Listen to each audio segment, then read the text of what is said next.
Okay, I'd like to welcome everyone here to Chateau Lanes for the 34th Annual Manitoba Open.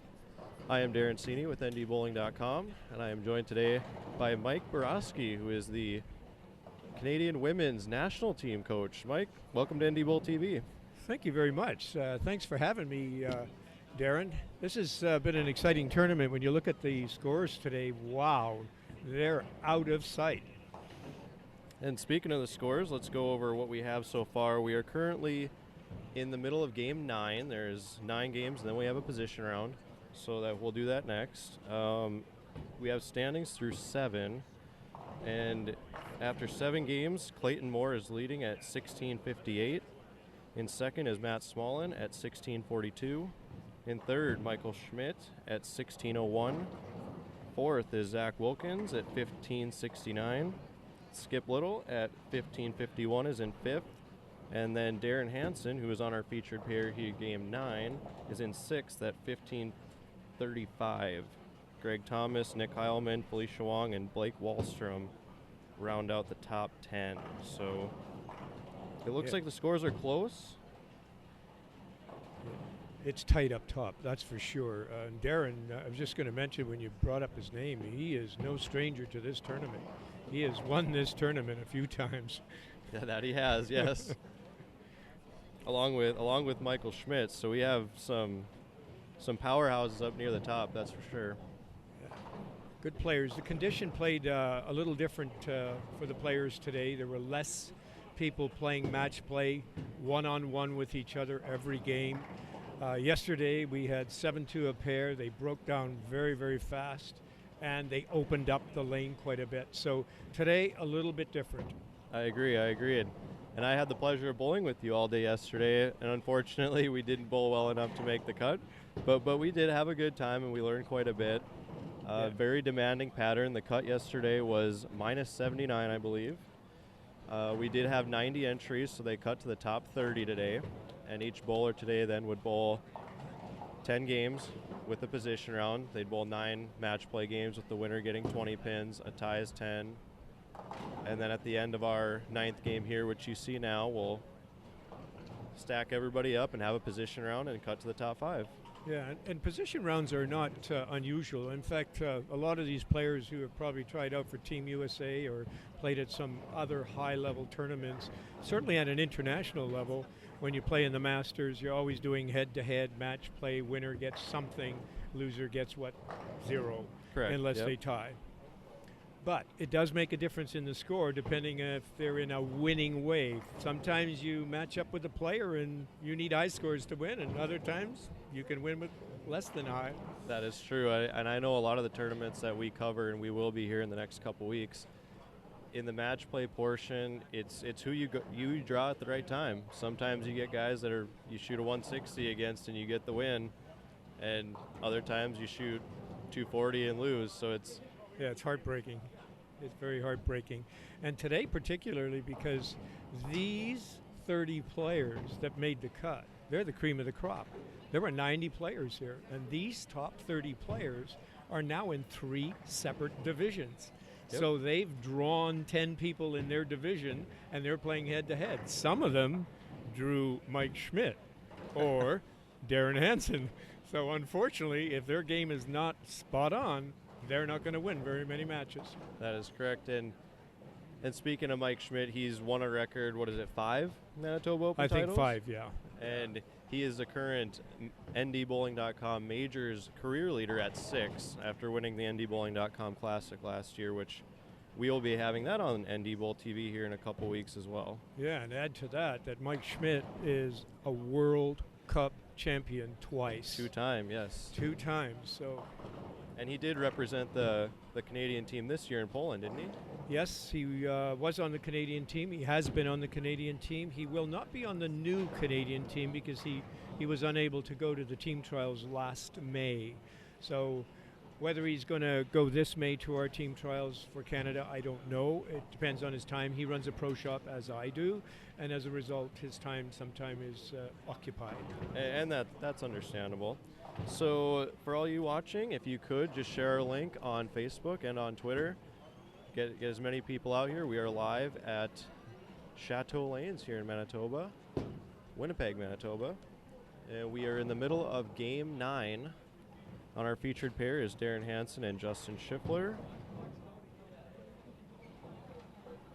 And as we will go, we'll try to keep you updated with the scores that we get. And then I'm pretty sure they're going to have on position round 17 and 18 will be 1 and 2, and then 15 and 16 will be 3 and 4. Is that how you understand it? Yes. They'll each position round they'll play on a different pair, and of course it makes sense. It's so that the winner of a match doesn't have the advantage of being on the same pair. Correct. Yep. And then when it comes down to our finals, we're going to be using 2 different pairs, the pair to the left of our featured pair here. So we will be moving the camera back and forth, and the tournament leader must be beaten twice. So something to keep in mind. Yeah, certainly an advantage. So for the present leader, if he can maintain that pace, and as Darren said, he gave you scores after Game 7, and Game 9 is just being completed right now. So once we find out who the leader is, that person, of course, is going to get an opportunity to kind of protect his position. When you have to be beaten twice at this level, it's pretty tough.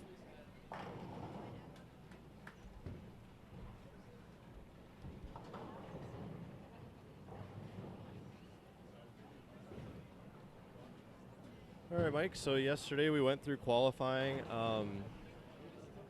How would you describe the pattern and how it played in this particular house? I know these are older synthetic lanes, so the back ends play a little softer than what you see in the pro anvils. Yes, these are older panels, and because of it, the friction is not as high as the newer panels that are being installed all over the world today. And as a result, any condition you put on it, any WTBA shot, in this case, we've got Seoul, it's 39 feet. Theoretically, everybody should be playing somewhere around 39 minus 31, 8 board, but not working out that way. A few people have been able to play on the outside. Really tough to do on these panels because they're really tight on the outside. However, you get the pocket all the time, you just can't get the carry. And yesterday I talked with Dave Langer, who is a well-known bowler in Minnesota. He's actually our defending champion at the CMA Memorial Shootout next weekend. And he was saying how yesterday in qualifying, it was one of the only tournaments where he's actually gone through his bag twice in qualifying. And he qualified in the top 5, but I thought that was pretty crazy for a guy of his talent level had to go through that many different bowling balls because each pair is different. And we ran into some bad pairs yesterday, and we ran into some good ones. So. We did. And it makes a difference. It would be really nice, but when you've got older panels, number 1, and they don't have as much friction, number 2, and then you got to move pair to pair every game, that makes it really, really tough. And all the players are moving left after each game and right after each game. Yep. So you're crossing with different styles of player. So the shot doesn't quite get set up the way you'd like it to for your game. So of course you really, those first 4 frames, you got to really line in. You got to throw the first 2 frames really good balls. And then take a bead, make the adjustment, and then hopefully you're lined up after 4. That is true. And we struggle just as much. I know you and I both went through quite a few bowling balls in our bags as well. So we definitely did. On some pairs, I had to use a plastic. On some pairs, I was using a very strong urethane. So right. It depends. And the way this pattern was playing out on these lanes is people could get to the pocket from a variety of angles. It's just where you had the ball down the lane is what really mattered. And I think that really affected how the lanes broke down. And then today, they're obviously playing different, a little more tighter from what I see. Yeah, a different breakdown rate because less players playing on it. Correct, yep. And so for those of you who are just joining us, we're live at Chateau Lanes for the Manitoba Open in the middle of Game 9. Position round will be next, followed by the 5-person stepladder. Our standings here after 7 games so far is Clayton Moore at 1658 is leading, Matt Smallen in second at 1642, Michael Schmidt at 1601 in third, Zach Wilkins at 1569 in fourth, Skip Little at 1551 in fifth, Darren Hansen at 15:35 in 6th. Greg Thomas, 15:33. Nick Hileman, 15:18. Felicia Wong, 14:73. And Blake Wallstrom at 14:58. So for those of you watching Shift Bowl, he's lined up on one lane and the other lane is giving him nothing. So he's hoping to change that right now. Yep, he likes that right lane. Yeah, he really does. And the situation here is Darren Hansen is in 6th. He's at 15:35. He is 16 pins behind Skip Little for the final spot on the show. And he's currently got 125 in the 7th, working on a spare in the 8th. Justin Schiffler has 139 in the 7th, working on a strike in the 8th. He's up now on 17. So you gotta think Darren Hansen's hoping he can get a win here. Yeah, exactly. If Schiff lines up on this shot, though, I think he's done because he can't get it. Oh, he got it. Got away with a break there. So you got to take those. Yeah, sure do. I think I had a few of those myself yesterday. I know, so. I had some. Yeah. Well, I think it all but does it for Darren Hansen in that match, though. He's trailing by 14 and working on a spare in the 8th. Schiffler has a double going into the 10th, so. You could still do it. It would depend on what Schiff does this next final frame, but Hansen would have to strike out right now.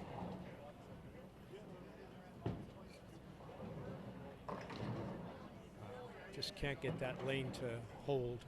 Well, I'm looking down here on what appears to be, lane 13? 13 and 14. Skip has a 119 in the 7th, and he just opened. So could be an opening for Hansen.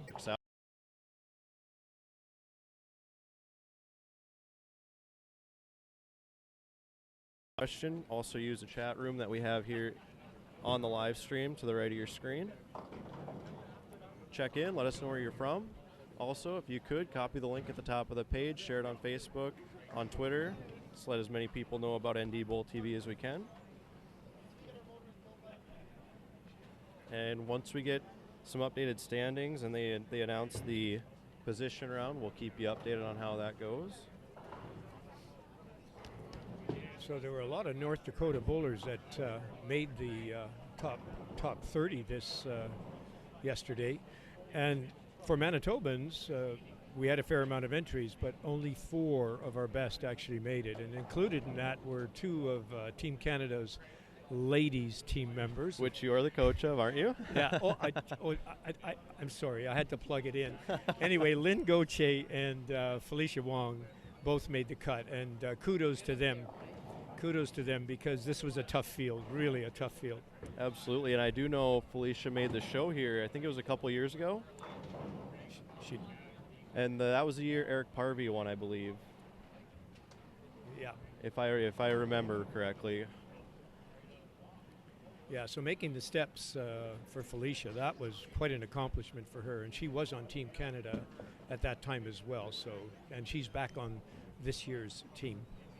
Yeah, and according to our standings, she's in 9th place. So well within striking distance of making the show once again. Yeah, depending on the pin separation. And of course, remember the final 10th game, they're going to, as soon as they finish this 9th game, as soon as everyone is done, they're going to retabulate all the scores, and they're going to take every position, and everybody that's next to each other is going to play each other, Darren. So that means you get a chance to be beating the person that you're closest to and maybe jumping into the stepladder. Absolutely, and the match that I really like to watch is the 5-6 match in that case, because you're playing 2 guys where only one of them is going to end up on the show, and there's a possibility that neither of them, if somebody below them shoots a pretty big game. I recall back to the Morris Anderson Memorial Shootout one year when Michael Schmidt I think he was in the 8 or the 9 spot, and he shot 279 and vaulted himself into the show, and it was a really exciting finish, and hopefully we can have something like that here today. Yeah, almost always the scores are tight enough, Darren, that situation is always looming. It's the possibility exists. So hopefully when they do announce the order from 1 to 30, hopefully we can get some scores so we can get them to you guys as far as how close they are, and then keep you up to date on how that game goes. So Schiff officially bowled a perfect game on the right lane. That he did. So nice finish, 229 to beat Darren Hansen. 229 to 182. Yeah. So we're wrapping up here. We still have a couple matches going on the low end of the house. So as those finish up, they'll calculate the final standings, and we'll have our position around here shortly.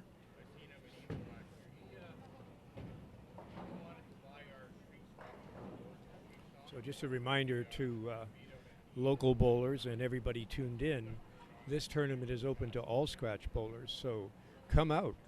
It's been going on for 34 years already, so we're not going to quit it anytime soon. So anytime you get a chance to come in and compete against these higher average bowlers, better bowlers, Team Canada bowlers, then you begin to learn. Now you realize what you have, what you need to get to the next level. So you should stretch yourself, and that's the best way to do it. Come out here and compete with these players. I agree too, and the strong field, and you mix that with a challenging oil condition. It's usually challenging every year we're up here, and this year especially challenging, as shown by the cut line. Yeah. And I highly recommend people coming up here. Like you said, it's a good learning tool and good experience. Yeah, and this is one of the few tournaments that has 10 games to qualify. Anywhere in the world when we compete against other countries, we play 6 games. It doesn't matter if it's the singles match or the doubles or the team or the trios. We play 6 games. Okay. So 10 games is a grinder. Boy, you better have enough equipment with you. I agree, and it's even that way in North Dakota and the surrounding areas in the States, how in qualifying there it's usually 8 games. So all of us usually talk when we come up to the Manitoba Open and bowl, it's 10 games, so it's more of a grind. You have to be more mentally focused and stay with it the whole day. And you also have games to make up if you have a couple bad games as well. So there's good and bad to it, but it's definitely a grind. Yeah, it's definitely a grind. And pair to pair, sometimes your game, your style of play matches up. Other times you change the pair and guess what? Your game doesn't match up. Right, and you and I saw a lot of that yesterday, how one game you saw someone shoot 240, 260. The next game, they were struggling to get 180. And yeah, it's the truth. And one of the things that makes it rather unique here is not only are the anvil panels very old, but several years ago, because of the age, they had to actually do a meshing of the panels. And when you do meshing of panels, sometimes you don't get it perfect.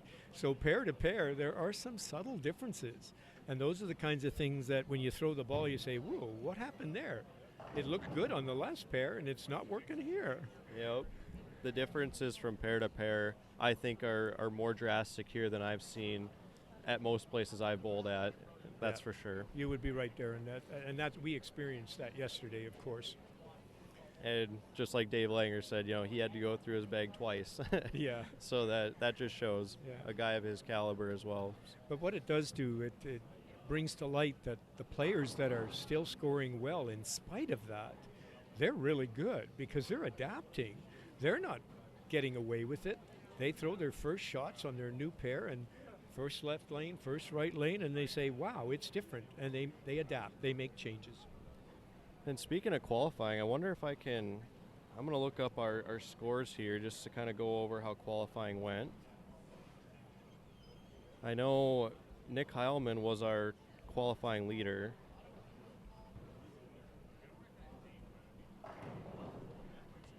Let's see.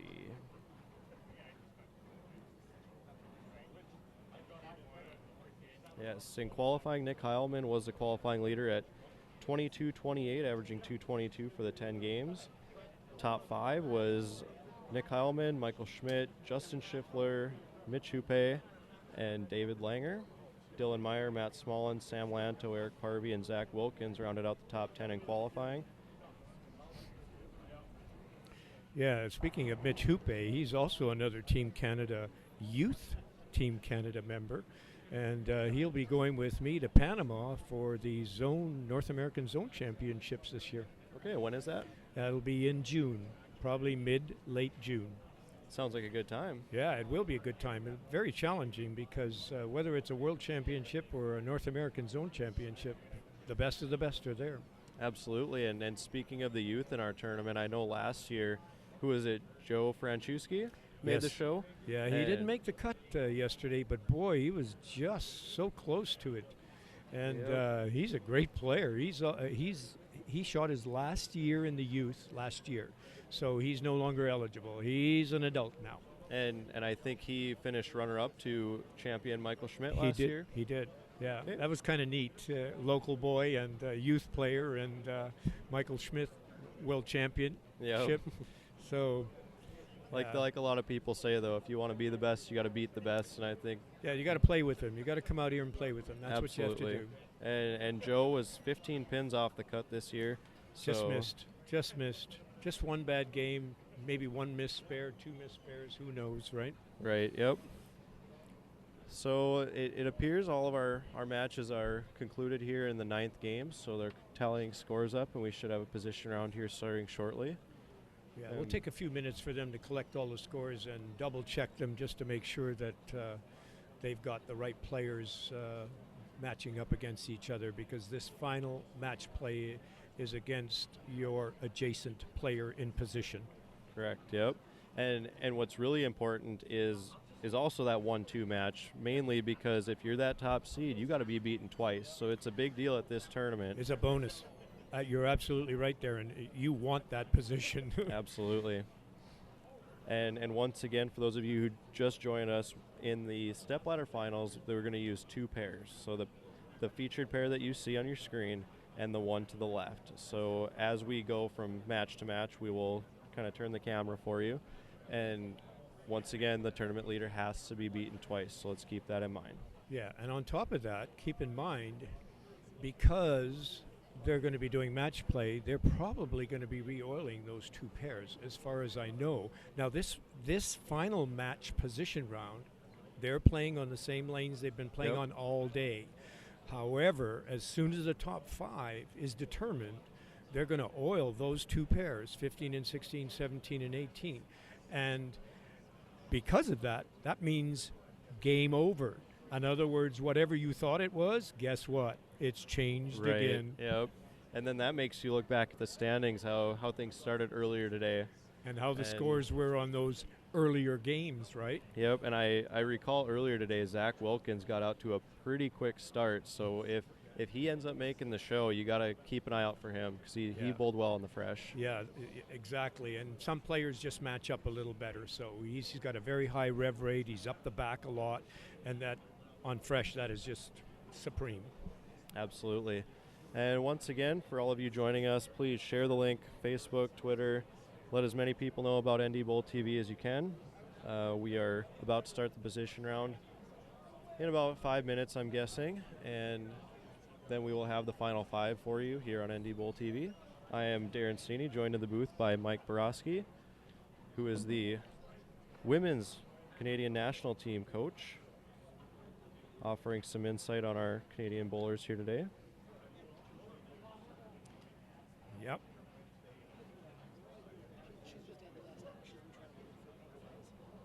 Mike also does some pro shop work here at Chateau Lane, so constantly getting questions for ball work. Yeah, actually it's been a pretty busy 2 days. Usually when these tournaments are on, most of the players are higher caliber and they've got all their equipment prepared, and you know, they don't need to do anything. But what happens sometimes is you get out there and you say, wow, I don't think I have a surface prepared for this particular condition. So maybe I want to polish a ball up. Maybe I want to sand a ball down. The good players have their own sanding pads, Darren. You know that. Right, yep. And one thing for all of our viewers listening in the States, the rule that is kind of different from USBC competition is here in Canada, you can alter the surface of a bowling ball in between games.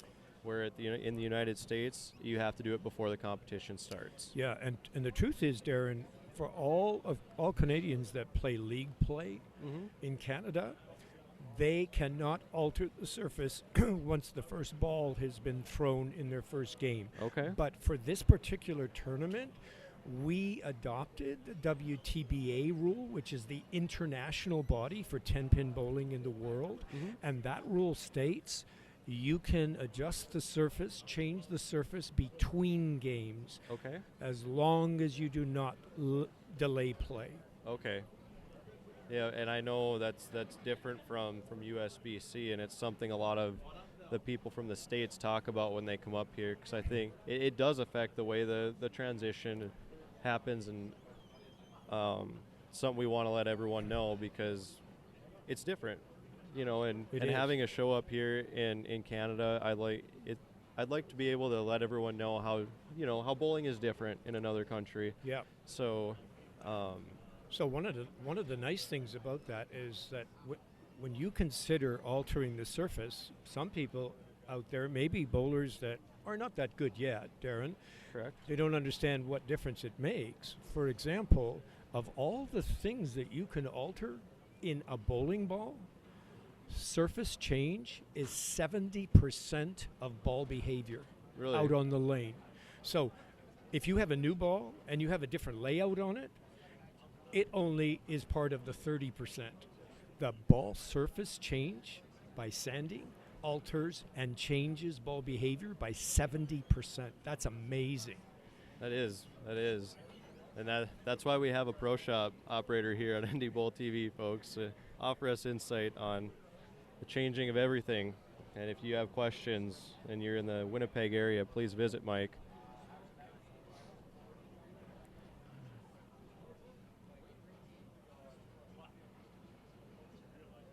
So once again, check into the chat room. Let us know where you're from. Looks like we have some viewers from Thunder Bay. Some down in the States, it appears. Bismarck, Minot. Check in with us in the chat room. Let us know where you're from. Share the link on Facebook and on Twitter.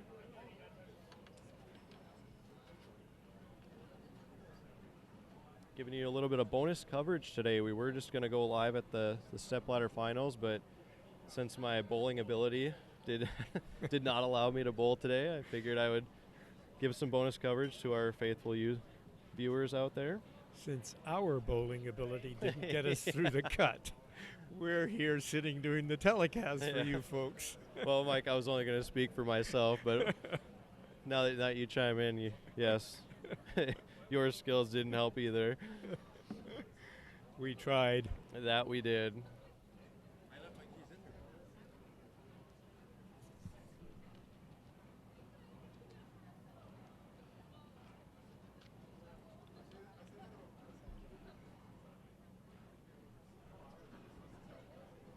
And for those of you wanting to look at the full standings for day one and where we're at here in day two, you can go to chateaulanes.ca and click on the Manitoba Open link, and the standings will be on there. Yeah, and they're actually being updated, and were all day long yesterday and all day today. They were being updated after every game, so you could have seen them pretty live. So absolutely, and so keep that in mind for future years. And NDBowlTV may be up here again next year for the Manitoba Open. But if they're not, you can always go to that website. Scores will always be uploaded as they get them. So if you want updates on this tournament, that's the place to go. I also encourage anybody out there to join the Manitoba Open Facebook group. A lot of good messages and a lot of good talk goes through that Facebook group as far as the tournament goes and sponsorship and everything like that. And Melody does a great job raising money and doing everything here. So props to them. Yeah, the Nielsen family has done a wonderful job of running this show, this tournament for many years. Also to thank all the volunteers. There were many people here yesterday helping out with qualifying and today volunteering their time to help this tournament do what it does. And a lot of people like the tournament because it's run so well. Yeah, and you can't do that without the volunteers. You cannot do this without those people, Darren. They're just so helpful. They do so many things that are needed to be done so that we can collect scores, post them, help individuals out with perhaps scoring difficulties at times. So it's really nice to have them give their time for us. Absolutely, and when I talked to Melody about having NDBowlTV at this event, they really stepped up. The bowling center and the tournament directors, everything, they stepped up to provide, a good setting for us to be here today. And they provide the internet connection that is great, which is why the video everyone is seeing is so great. And I appreciate that, and hopefully we can get more people out here watching NDBowlTV as we are bringing bowling into the homes of many. And if you can't watch the show and you would like to re-watch the show, we will have the show archived on the YouTube page as long as ndbowling.com is around. So that's a good thing to have. And this is what makes it so great, Darren, for the sport of 10-pin bowling. One of the beauties of our sport, so if you're out there and you're thinking, wow, that looks like a neat game, it is. It's a life game. It's one of those games you don't have to be a natural athlete. And I know that from experience because I have coached so many bowlers all over the world, Darren, that they don't need athletic ability. What they need is a coach's time so they can get a structure in their game to make them just as good as anybody else. And that's the beauty of this sport.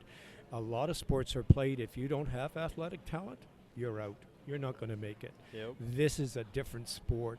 You acquire the skills over time. So as long as you're prepared to invest some time and you love it, you've got a chance. Absolutely. And we saw a great mix of young bowlers here, a lot of older senior bowlers here, and middle-aged bowlers here. So you have them all ages at this tournament. Yeah, it's a big field when we talk about age. There is no age differentiation when you talk about this sport. Anybody can play it from 6 years old to 60 or 70. So no limitations. In fact, we have some bowlers in our leagues that are 90 years old. Oh, wow. That is big.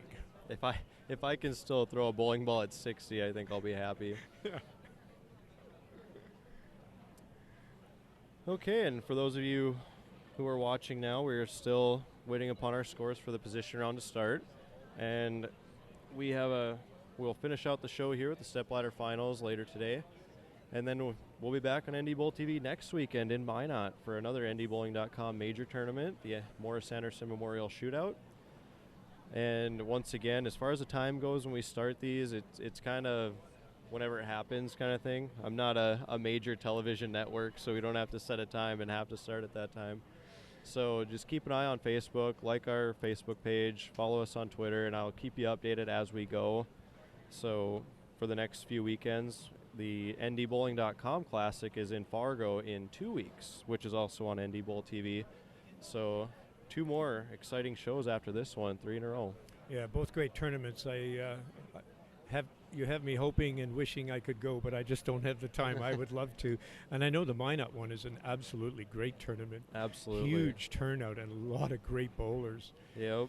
I know Jeff Craig and Rory Selk do a great job down there raising money, and I think they're even, for the last person that makes cut this year, they're doubling your entry fee. Wow. So the payout is great. That's a good incentive. I know Jeff said he had over 125 signed up already, and he's hoping it fills at the 160 this year, and the weather seems like it's going to be nice. They're talking mid 30s by next weekend, which is a heat wave. So yeah, for you guys maybe, not for Winnipeg. Well, mid 30s minus. I do recall last year when it was minus 30 for this event, and when I walked outside this morning and it said -8, I was like, wow, it's warm here. Yeah, warmer than normal. That is true. Last year, I think I spent more time outside trying to get a buddy's car to start while he was here bowling. So. Yeah, we do a lot of jump starting around here. That we do. What's Melody's saying, that you come for the hospitality and you stay because your car won't start? Yeah. Something like that. That's pretty good.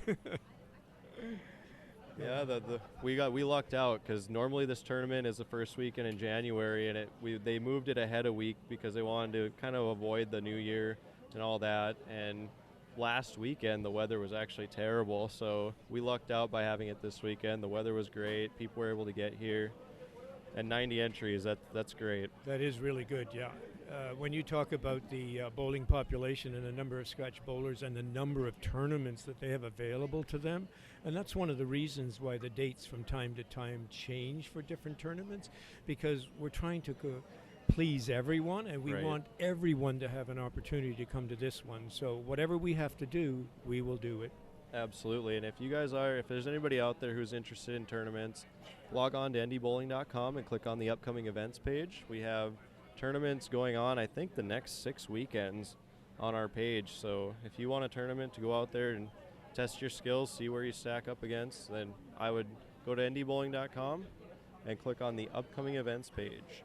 And for those of you out there in Canada following along, if you'd like your tournament listed on NDBowling.com to help attract more bowlers, please contact me. I have contact information on NDBowling.com's homepage.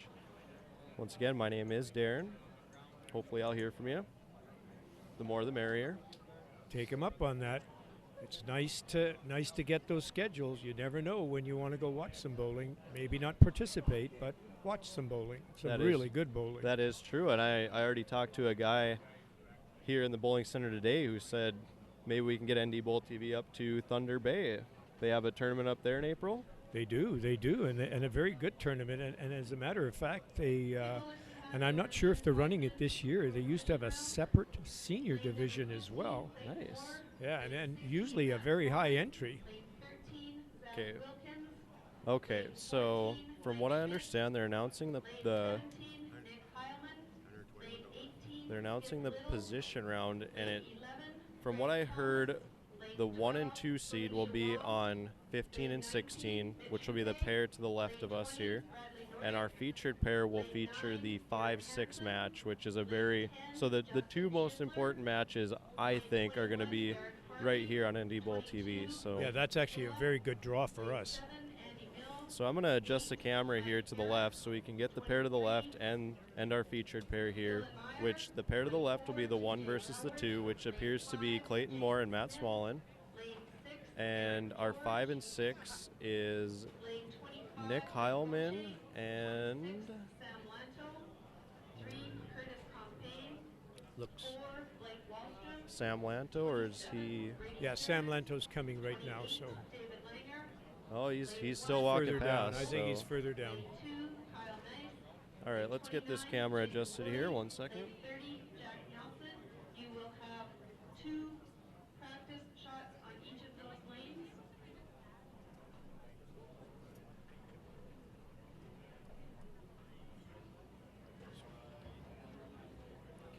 Okay, now we have the 1 and 2 matchup in position round will be on the left featured pair here, and on the right will be the 5 and the 6. And once we get all the numbers put in here, we'll be able to tell you how close they are.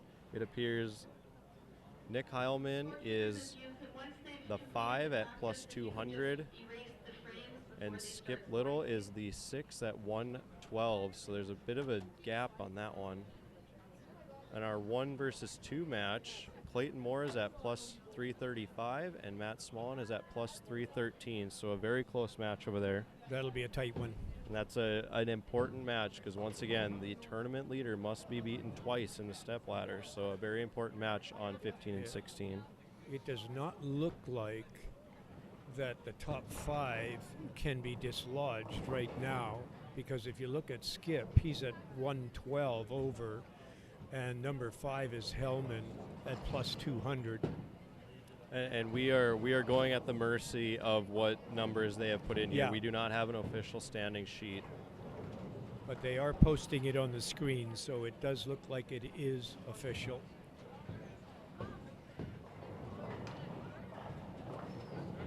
So we've got, Clayton Moore. I think he's from out in Alexandria, Minnesota. Very good bowler. He's made a lot of shows that I've seen in the area. Matt Smallen has won the CMA Memorial Shootout and the KFYR TV Bowling Classic in the last 5 years.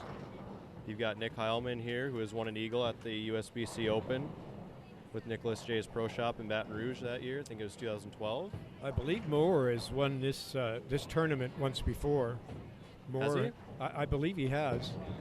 We'd have to look that up to verify it, but it seems very familiar. I know he's made the show here a few times. Yeah, he definitely has made the show a few times.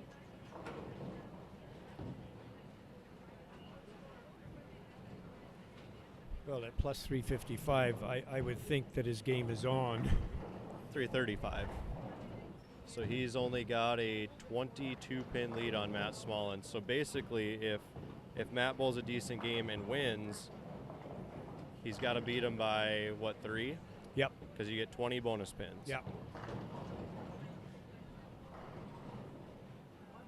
And they're getting, what, 2 warm-up shots in each lane?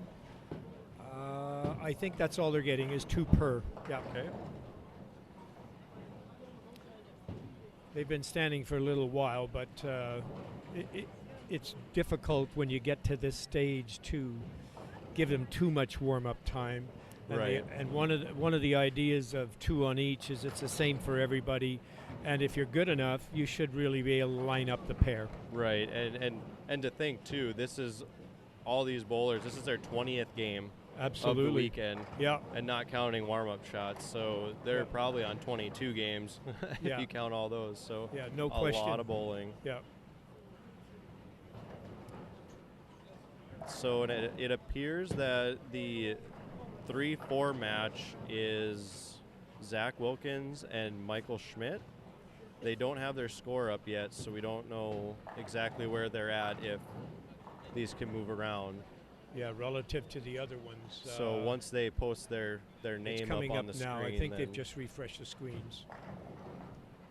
and how they do it, for those of you not obviously in attendance, but here in Manitoba, what they'll have you do is when you type in your name for your match play, you also type in your plus or minus score.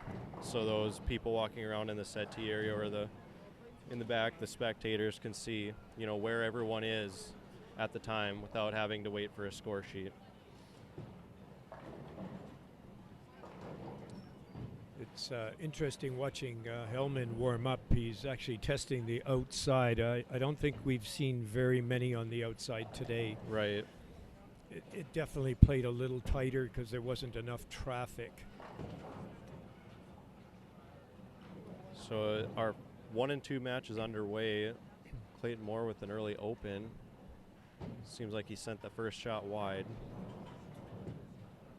And our 3-4 match, Zach Wilkins is at 226, Mike Schmidt at 211, and with Nick Hileman at 200, there's room to move there between 3, 4, and 5. Absolutely. I just don't think anybody outside 5 has a shot. Right, and I don't think anybody lower than outside of Matt and Clayton can catch the top 2 right now, because Matt's at 313 and the next closest is 220, so they would have to win Over 100 pins. Right. It's not possible. So it seems like our top 5 is set and our top 2 are set, but in what order? And that top seed is very important. And that's going to be a tight match because there's only like 20, 22 pin difference in their score, and the win's going to make the difference. And one thing to keep note on, a good storyline that is kind of happening, is at NDBowling.com we have 4 major tournaments, kind of like golf, kind of like tennis. And when we look at the history of these 4 major tournaments, no bowler has ever won 3 different ones. Wow. Well, Matt Smallen has won the Morris Anderson Memorial in 2010 over Mike Schmidt, and he won the KFYR TV Bowling Classic in Bismarck just, I think it was 2 years ago. Mhm. So if he were to win here today, he would be the first bowler to win 3 of the 4. So something to keep an eye on. Pretty amazing accomplishment. And if Michael Schmidt were to win today, he would extend his career majors record from 6 to 7. So a lot of things going on with these final 5.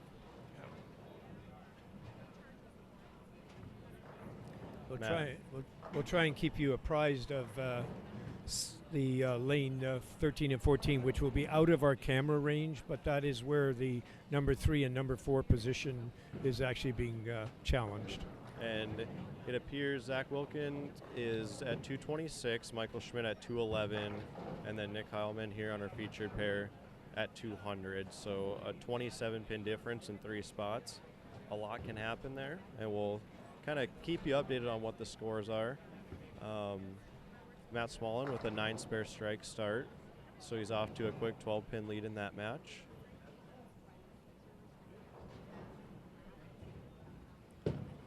Let's skip a little. He's a really steady player. He's a grinder. He makes every spare you give him. Whatever he leaves, he tries to make. So he's going to be tough to beat. And by the looks of it, nobody's lined up yet. Right. And like you said, if they're going to be oiling the lanes after this, so get the pins while you have the line, while you're comfortable, because they're going to change. They're going to change, exactly. But that's the level of player that we're dealing with here anyway. These people that are in this top 5, these are really high caliber players that year after year keep proving they're one amongst the best. Absolutely. You have World Cup champions, you have USBC Eagle winner, you've got NDBowling.com major winners, and I believe Zach Wilkins was on the show last year. Yeah, and he's a Team Canada player too. Right, yep. And Clayton Moore has made the show here many times. He's made the show in Minot. He's made the show in Bismarck at the KFYR, so a lot of very good bowlers. So if you're watching Mr. Hileman on lane 18, we alluded to the previous game. That right lane is really good. That left lane is really tough. Right, and I think you and I crossed on these pairs yesterday, and they weren't very good for us. No, they were a tough pair. Probably one of my $150s. Yeah, one of my several ones too. But now back to the good bowling. Yeah. There's a reason everyone's watching them and listening to us. I think he's got it lined up. That was a good shot right there. That was a really good shot. He did not start off on that lane very good on the first frame, but I think he's got it. He's got it figured out. That's a good double after the early open. Matt Smallen on the multi-pin conversion and leaves the 8 out of the bucket. So Matt opens in the third. He's got 48 in the third. Clayton Moore has got 28 in the second, working on a spare in the third. So essentially an even match over there. Michael Schmidt going on 14, going for a double. Sent that one wide. That was a pretty good ball by Skip. Just bad break on the leave, 9-pin. So where is Skip from? Do you He's know? from Calgary. Calgary. Yeah. He has come to this tournament quite a few years, and of course a lot of us go out to Calgary and play in the tournament. So once again, we are in the position round here of the Manitoba Open, the 34th annual. For those of you watching, please share our link on Facebook and on Twitter. Things are getting exciting here as we are about to cut to the final 5 in our Stepladder finals. Check in with us in the chat room. You can use the hashtag NDBowlTV on Twitter and on Facebook to connect with Mike or I here in the booth. We'll answer your questions. Give us a shout out in our chat room on YouTube as well. So keep in mind, folks, that this is the 10th game, so these lanes are not exactly pristine. So they've had some play on them, and as a result, as you move from one pair to another, you've got some changes taking place. And Matt Smallen was back-to-back opens, so he's got 57 in the fourth. Yeah, he looks like he's in a bit of trouble. Right, a big opening here for Clayton, and I know that all day long I've been standing here watching and how these pairs have been treating people, and 15 and 16 have been trouble for everyone that has gone to that pair. So these two pairs are part of our major scratch league that we play here on Friday nights. And these are amongst the toughest pairs we have. Clayton Moore got a big break there, tripping out the 4 late, and that gives him a strike in the 4th, and he's working on the strike with a 48 in the 3rd. Matt Smallen with 57 in the 4th, so a big opening here. If Moore can double up, he put the pressure on. Hileman's got so much room on this right lane. The left lane's a little bit different. He has to be a little more inside and a little more direct, but the right lane, he's got a ton of room. And I do recall Justin Schiffler enjoying that right lane as well. Yeah, I remarked he had a perfect game on that right lane, so that right lane is really good. And there you see on 15 and 16 how different the lanes are. You know, Clayton threw a good shot on 16, and then on 15 he sent one wide and missed a head pin right. So the drastic changes from lane to lane here are different, more different than any bowling center I've been in. And under this kind of pressure, match play, it really kind of amplifies it a little bit in your own mind, and that makes it really difficult to execute physically as well as you'd like to. Absolutely, and here on our featured pair, Nick Hileman goes a 4-bagger after an opening open, and that's amazing. He lined up on it really good. And looking down at our 3-4 match, you know, he could definitely jump those two guys if he keeps striking here. He definitely could. Yeah, he's at plus 200, so he definitely has a great chance of jumping. So to fill everyone in, going into the position round, which we are in the middle of right now, Clayton Moore is leading at plus 335, Matt Smallen at 313, then Zach Wilkins at 226, Michael Schmidt 211, and Nick Hileman at 200, Skip Little at 112. So Mike and I both think that our top 5 is pretty set. It's just where they're going to be. And as you alluded to on lane 15 and 16, Smallen has left 3 buckets already. So anytime you see that kind of leave happening, they're having trouble line up the shot. Well, at least this one here doesn't have the 8-pin back there, so let's see if he can convert this one. Well, you got that one. He's excited about it. Yeah. He's grinding. That he is. Looks like Zach Wilkins had a single pin miss, so, and Mike Schmidt has an open as well, so that match is still close. Both on our featured pair here between Nick Hileman and Skip Little are keeping it close. They really are. Skip's putting a push on here. It's a decent shot. Oh, wow, good got break away there. with that. The bowling gods gave him that one. You know, and the one thing I did notice too is how many spectators are here. I love the atmosphere in this building right now. There's a lot of people cheering on their friends, and just having a good time. It's enjoyable. Yeah, it's actually wonderful to see that we get that much support from others. Even some of them are bowlers that didn't make the cut, but there's a lot of people here that didn't even bowl, and they want to watch. Well, Matt Smallen takes a strike there in the 6th. He's got 77 in the 5th. Clayton Moore is now up in the 6th frame. He's got 68 in the 4th with a spare in the 5th. Yeah, he's got to turn this around. That one looked like it started to read the lane a little earlier than he thought.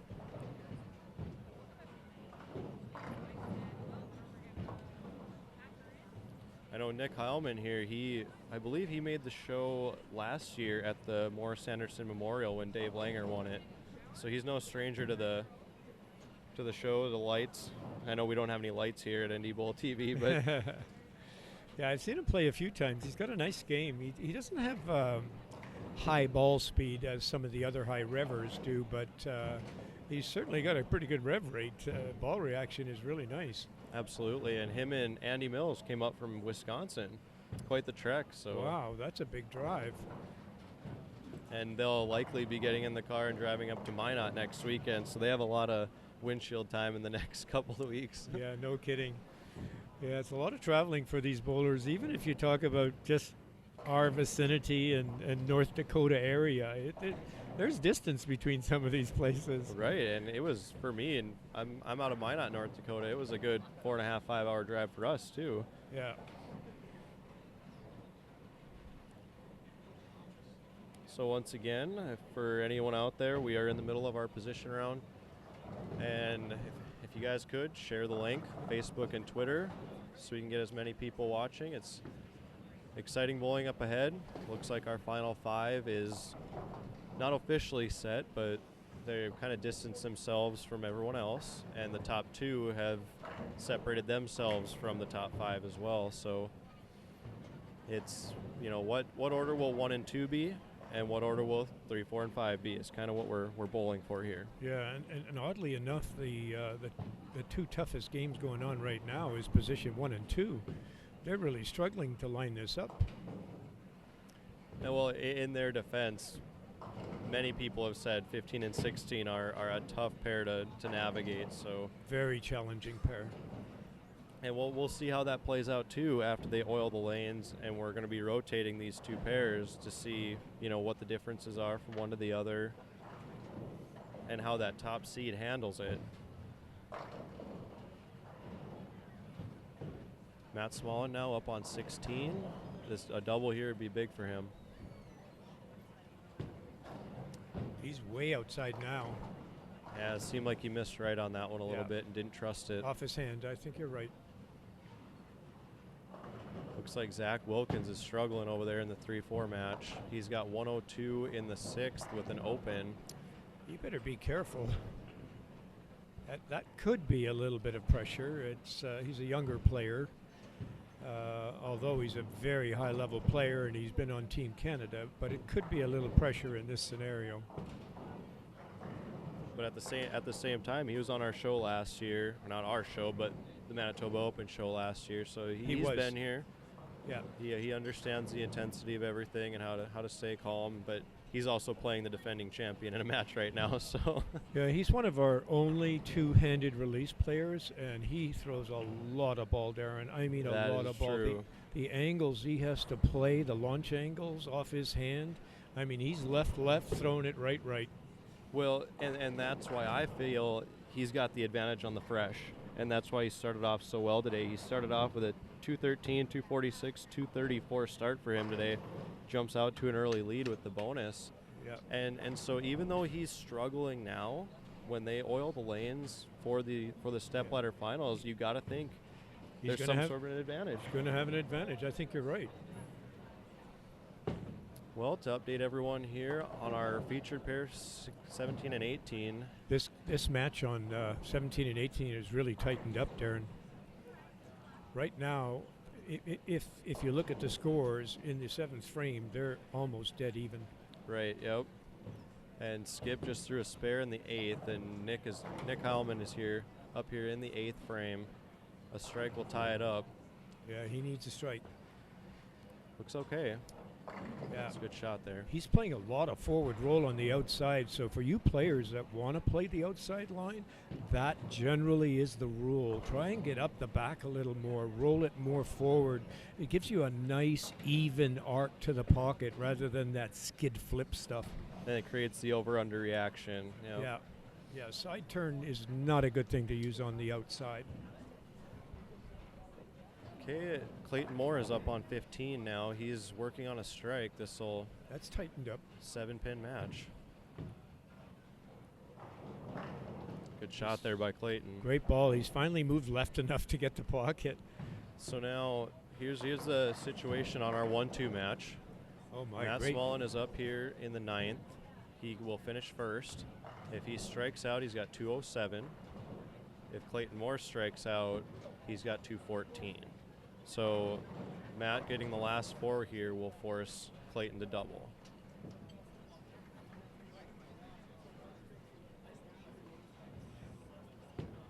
He trusted that one. That was a good ball. Shot. Great off his hand. You know, I grew up with Matt bowling since, we were in middle school, and I feel like I know more about his game than he does sometimes. Yeah. And whenever we're at tournaments, I try to help him out and see how he's doing, and so it's good to see him bowling well. He's bowling extremely well. I mean, he's a fairly straight player. He doesn't arc the ball like the others. He plays down the line. Yeah, he's stubborn sometimes. He likes to play right and stay right, and he's had a lot of success that way. So a big shot here for him in the 10th. Wow. Oh, tough shot. Good looking ball. Okay, on our featured pair here, looks like Nick Hileman has the advantage, going a double going into the 10th. Skip can strike out here for a 236. Hileman can strike out for 246. Yeah, the double is going to make a difference. He's not out of it, that's for sure. And looking down on our 3-4 matchup, looks like Michael Schmidt has the advantage. He's got 108 in the 6th and a double in the 7th and 8th. Zach Wilkins has got a 119 in the 7th with a spare in the 8th. So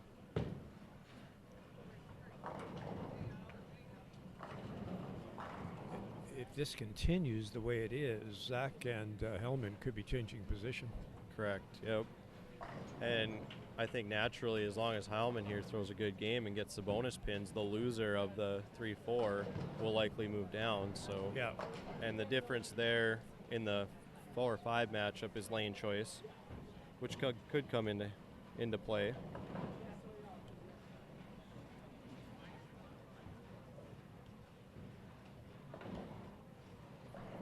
So the situation here, Smallen finishes out with the 185. He needs to beat Clayton by 3 in order to overtake the #1 seed. So I think Clayton just needs to keep this one on the lane. He's made a good recovery. He did not start that well, but he's made a good recovery. Needs a good shot here. Oh, he's definitely got it lined up. So that should all but lock up the #1 seed for Clayton Moore. And that means he will have to be defeated twice in our Stepladder finals coming up here in a minute.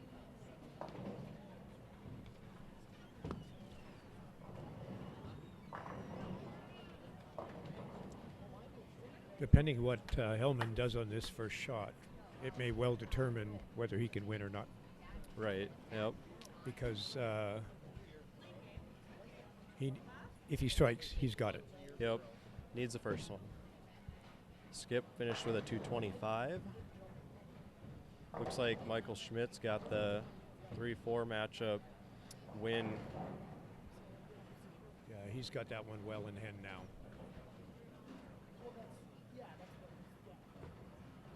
It's a decent shot there. It's a good shot by Good looking Hileman. ball. Well deserved. And that'll get him the win.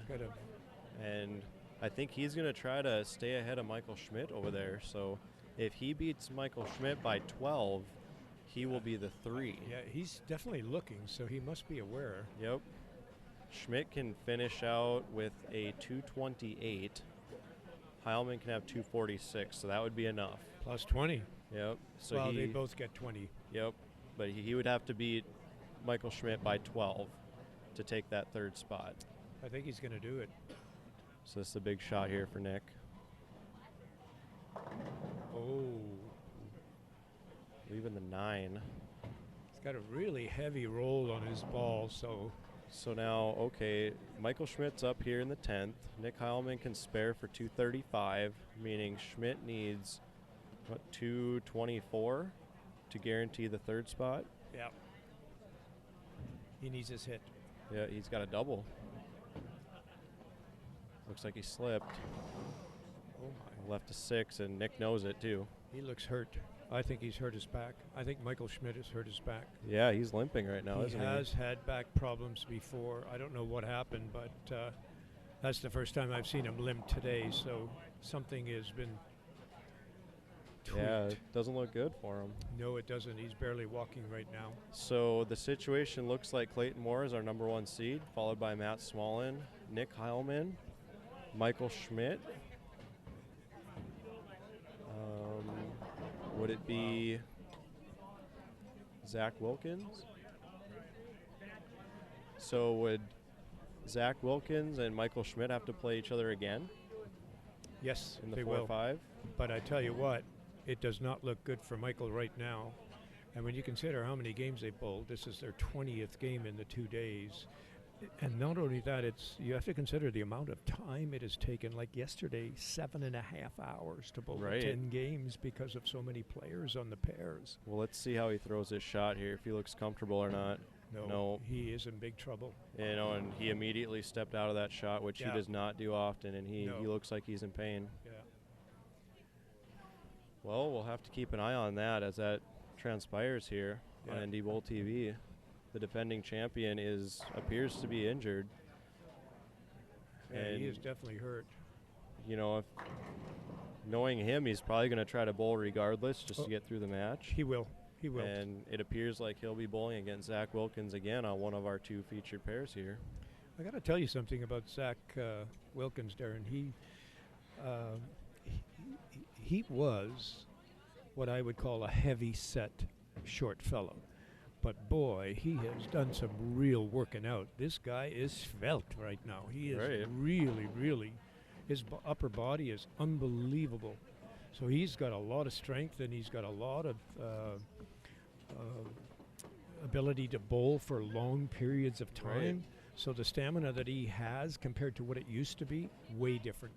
And I don't personally know Zach, and I think I met him last year bowling this tournament because he made the show, and I would have never guessed that he was a heavy set guy. I would not have Yeah. by seeing him. Yeah, So he had gained a lot of weight there for a couple of years, and to see him this slim down is really good to see because he's definitely going to team trials this May, and he could easily be on the Canadian team. right. Well, props to him. That takes a lot of focus, a lot of determination to do stuff like that. I think anyone who has tried to get back into shape or to lose weight knows how difficult it really is. So. Yeah, in this sport, you really, really need it. And all of the athletes on Team Canada have workout regiments. They train all the time. And bowling is turning into a sport where you do need, good fitness to be able to do it well. So. Yep. All right. Well, I think we have our finals here, our final 5, and we're gonna try to get these guys to fill out some forms for us so we know a little bit about them. Yeah. All right, so we're going to take a little break here. We'll keep the live feed on, and we'll be back with you here in a minute, so stay with us. Don't go away. Yep, share that link. Let everyone know where we're at, Facebook and on Twitter.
Okay, so we are back here on NDBowlTV at the Manitoba Open. We're about to be underway here with the Stepladder finals. It appears to be Michael Schmidt and Zach Wilkins in the first match. We'll see how Mike does with the back problem. I talked to him here in the break, and he said he's okay, he's good to go. We'll see if that affects any of the shots. And you did just mention they're not going to oil for the finals? They are not going to oil the two pairs for the finals, and there apparently is some history related to that process, and the players decided that they do not want that to happen.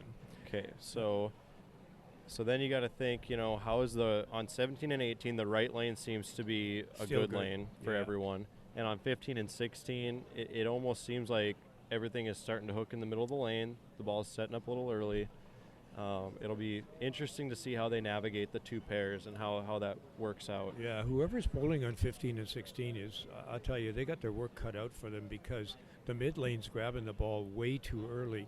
And they have to get really left and really sharp with their angle, but still stay inside as long as they can before it leaves the end of the pattern. Right. So as a pro shop guy yourself, you're familiar with the World 10-pin bowling patterns. And what would someone coming out here and someone wanting to bowl on this, what kind of equipment would you recommend? What kind of layouts? What kind of surface? First of all, you need an arsenal. Right. That means you better plan on having at least 5 or 6 bowling balls, and make sure they're drilled to suit your game.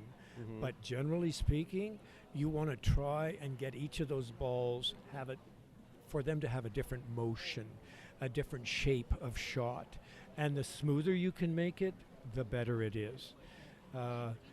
Skid flip on these shots is not good. So it makes for strong entry angles, but unpredictable pocket hits.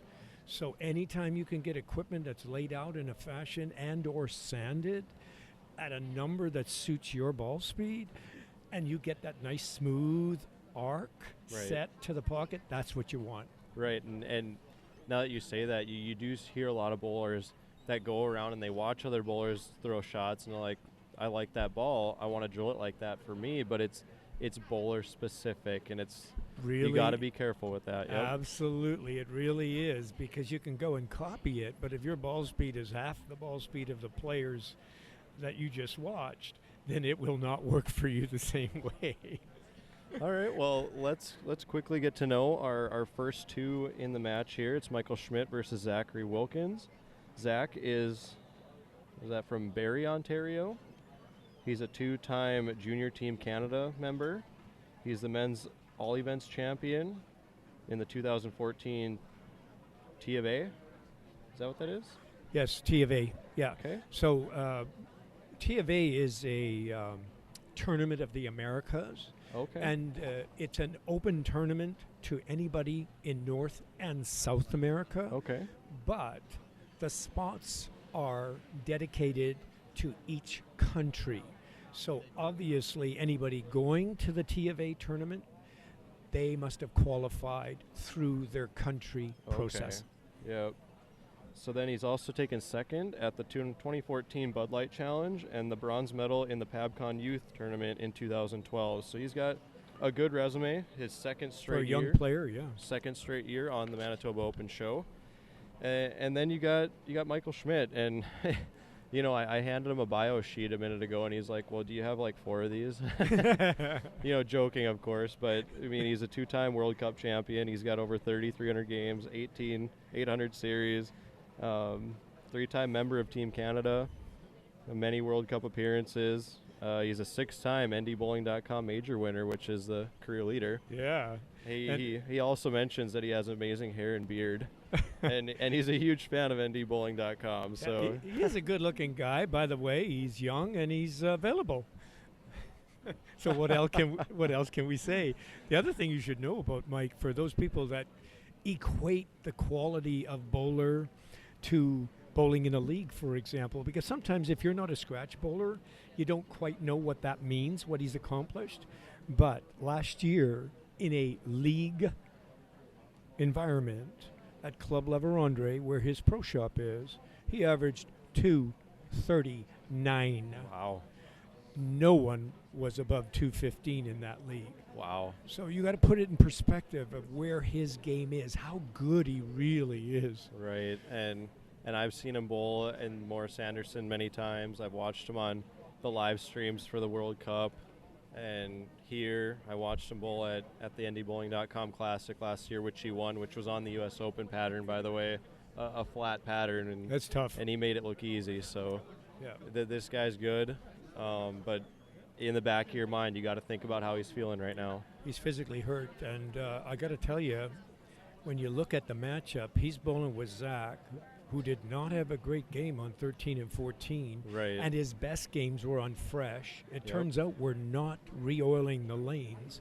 Zach has now got a bowl on an even more deteriorated shot, because now this is game 11 on that pair.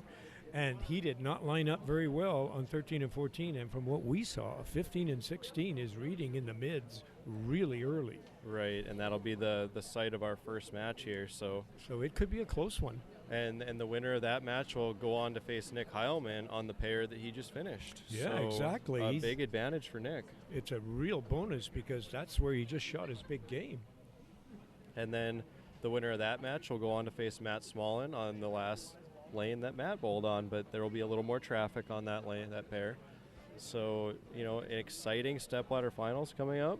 For those of you who are watching, please share our link on Facebook, on Twitter, whatever else there is out there on social media. Let people know.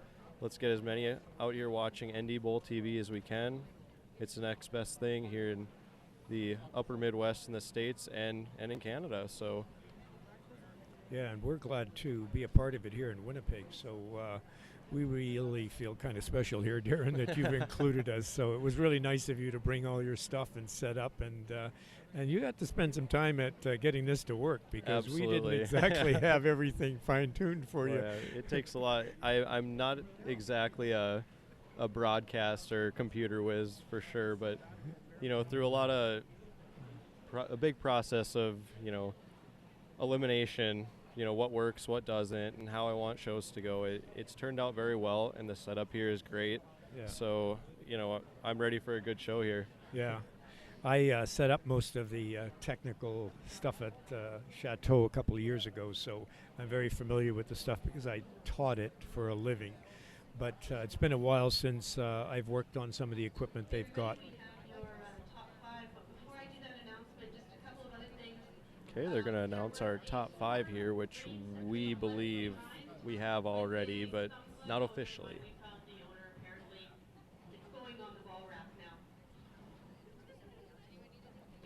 Also, for the top 5, please, once everything's finished, we would ask that you stay behind 4 pictures. So we'll need everybody to do that. Okay, finishing first, Clayton Moore. Okay, so Clayton is first, as we expected. Second, Yeah. Matt in second. Third is Nick Hileman. Yep, Nick Hileman in third, and Mike Schmidt. Mike Schmidt will have choice of lane, Zach Wilkins. and Zach Wilkins fifth. So First match will be on lanes 15 and 16. You will have 2 practice balls on each of those lanes, and your practice pair is 25 and 26.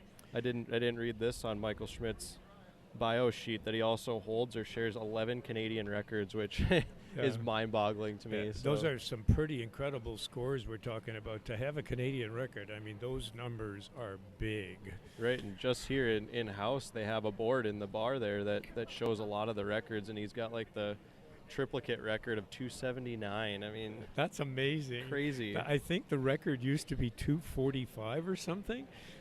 I mean, 279, 3. Wow. Yeah, for 3 in a row. That's so pretty incredible. So our bowlers are making their way to our first pair here, 15 and 16, and they'll get 2 shots on each lane. And Mike will have choice of starting lane. I'm surprised that they didn't take this pair, these 2 players who bowled on 13 and 14 and had nothing to do with 17 and 18. I'm surprised that they aren't Right. bowling on 17 and 18. Especially with Nick in the 3 spot, he'll get to bowl on a pair that's going to sit idle for that this he's game. very familiar with too, Right. right? So So- I'm like you. I think the first match I would have had them on 17 and 18 just for fairness sake, you know. Yeah. So you got to think there's a big advantage for Hileman when that next match comes up here on 17 and 18. Especially when you consider the last game he had on that pair. So anyway, just a thought. It's we'll see how it works out. Absolutely, and let's keep an eye on Mike Schmidt. He says he's fine. For those of you who weren't watching, it looked like he tweaked his back a little bit towards the end of the match in the position round. He's not posting shots as well as he always does, and I don't think anybody posts shots quite like Mike Schmidt does. So he's in rare air right now, bowling with some sort of injury, maybe to his back. That's what we're thinking, but he says he's all right. It's the back problem he has had in the past has been sciatica, and that's what it looks like the way he's walking right now. So what I will tell you about Mike, he is really tough. So he's not going to let that stop him from having a chance here. I mean, his body may give out here, but I'm just saying he's not going to let that stop him. And one of the amazing things that has happened to Michael is his mental game is so much better. Right. He's always had a temperament problem, always since a young bowler. I used to coach him. I mean, when you think about what he's gone through and how many times he's won, he's actually moved to a next level in his mental game. So the sky's the limit for this fellow. And to build on that, I know the year he was in the final at the CMA Memorial Shootout against Matt, Matt was a local favorite. Everyone was there loud and crazy, and Matt struck out to shut Mike out by a pin.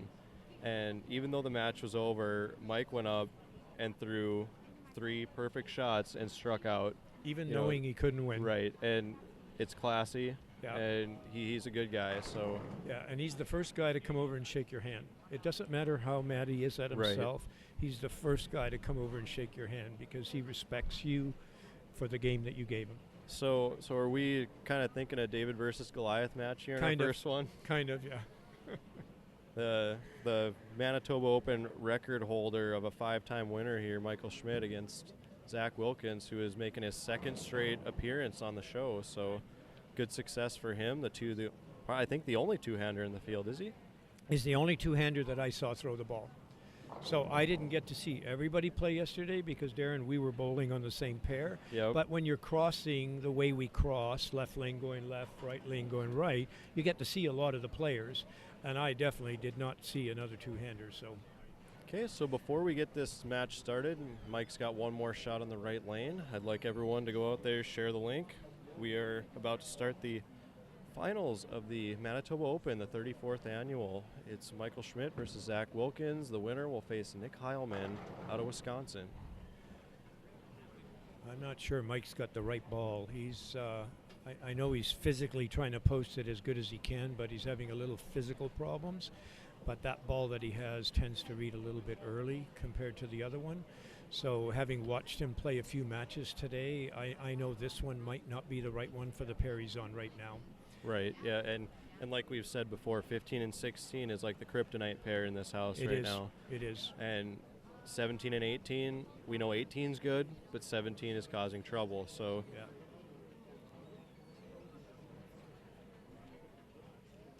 And you guys can connect with Mike and I here in the booth by using the chat log there on our YouTube feed to the right of the screen, or you can use the hashtag NDBowlTV on Twitter or Facebook, and we will answer any questions you guys may have once we get to those. Yeah, if you have any technical questions, please don't hesitate.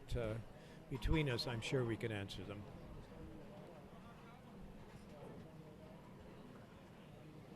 Well, they've shaken hands, so they're ready. Make a big shout out to North Dakota Hall of Famer Randy Peterson, giving us a shout out on Twitter. Wow, thanks, Randy.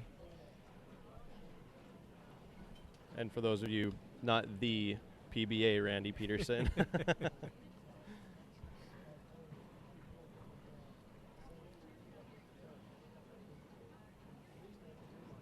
Okay, so Mike has chosen to start the match first. So he's the higher up player. He has that right. So I think he's trying to get internally very focused to get rid of the pain in his head. And I think anybody in a one-on-one match, I don't know if anybody's more focused than this guy, especially as a defending champion. So yeah. Okay, that shot. He looked okay on that shot. Yeah, he really did. Yeah. He's sucking it up. He really is. If he is in pain, he's not going to show it. So yeah.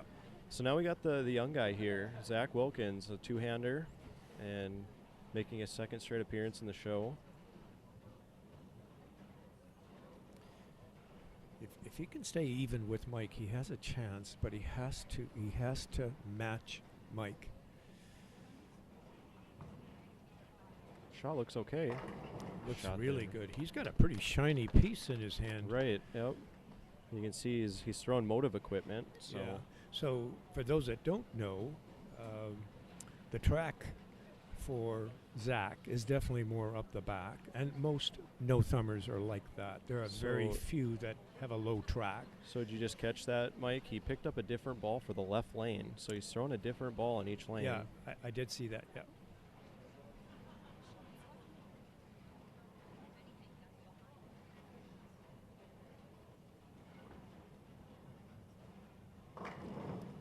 Okay, so the left lane. Well, I'm going to say that that left lane is hooking earlier than the right lane from what we saw on the last game, the last match that was played on it. So he must have saw something in his two warm-ups that made him make that decision. That did not get through the mid lane at all.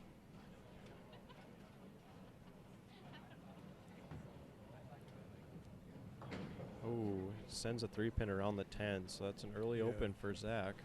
This is going to give Mike a tremendous amount of opportunity here. So he's gonna be really focused on this shot, because Mike's the type of player that he wants to get to you really fast. Right, yep.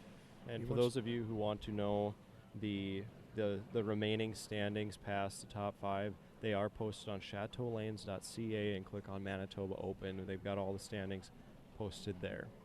So Mike Schmidt now up in the second. He's working on a strike in the first, an early open by Zach. So let's see how Mike takes advantage of that. Yeah, this will be his tough lane, I predict.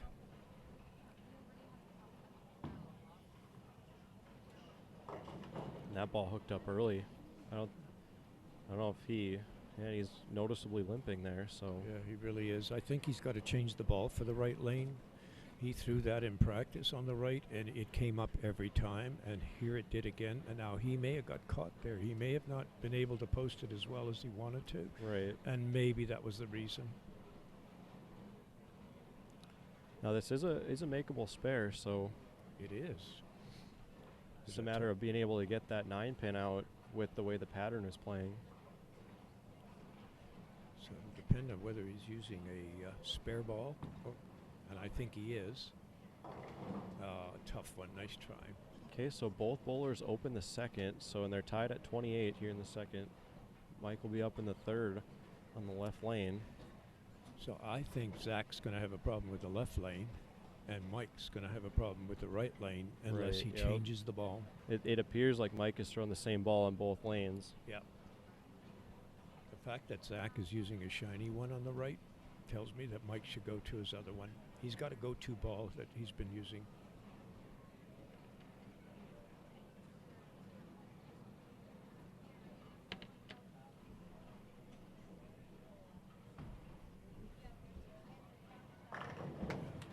He's got the left lane nailed, Darren. Yep, and the way the match was set up, each bowler is started on their good lane. It seems. It's interesting, eh?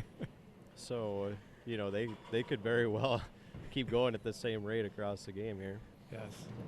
And looking around us, we have a couple hundred people back watching right now. So a good crowd in attendance.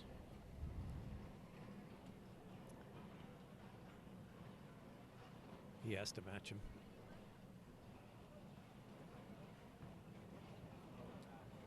Oh yeah, he projected that one right a little bit. Wow. And we saw a lot of that this week.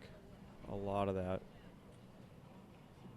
Yeah, that was a little quick off their hand. I mean, as two-handers, generally speaking, are off their hand pretty fast anyway, so you have to be careful because they're always working to generate ball speed. They don't have the swing that a normal thumb in the ball bowler Right, does. Yep. So they're always trying to generate ball speed, but they've got to unload as quick as they can as well. Okay, looking to cover up the spare. And does so. Very good. So Zach with a 7 spare in the third. Mike Schmidt did strike in the third, so will be good for the people that are watching, because I think this is going to be a nail biter. I don't think it's a gimme. I think so too, yeah. Because each bowler has their good and their bad lane going on. So let's see what kind of adjustment Zach makes on this lane. Looks like he's...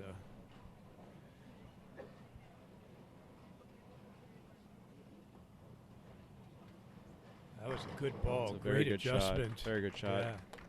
Got the right ball on there now.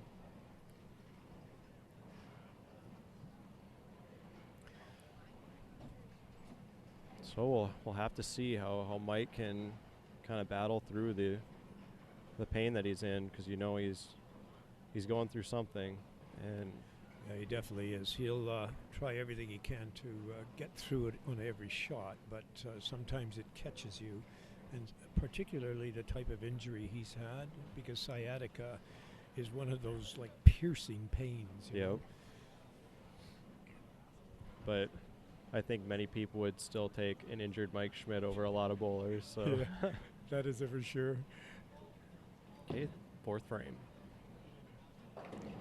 Ooh, that one. I think he thought that was good. Yeah, I think he moved a little more left, but I still think he's got the wrong ball for that right lane. We'll see what happens. He needs to generate a little more ball speed if he's going to play with it. That was really close, though. He wasn't far off on it. A bad break there, leaving the 4-6. Suppose get your count and move on. Yeah. So he opens in the fourth. That'll give him a 56.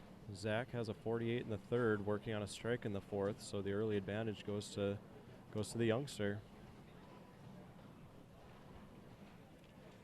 Mike's dad, Rick Schmidt, is Mike's longtime supporter and coach. No matter where Mike travels in the world, Rick goes with him, especially the World Cup Championships. Is he here today? He is. He's right behind him, right there. Okay, yep. Yep. Oh, what a shot. What a great ball. Wow. Bad break there for Mike. Yeah. And you know he didn't like that one, especially after the open there in the fourth. So, but there's a difference. In years past, he would have exploded on that. He would have just been absolutely blown away by it, and he would have lost it. But he's able to stay cool. Good replay. Still an 8-pin. yep. Oh, that is something you don't see. He always throws a straight ball. Always. I can't believe he did that. So is that a back thing on the straight ball? Because I know throwing the straight ball does put a little different torque on your body. It definitely does. It definitely does. And I think that's why he thought he could get away with it, because it was an 8-pin. He could play like almost a regular hook ball.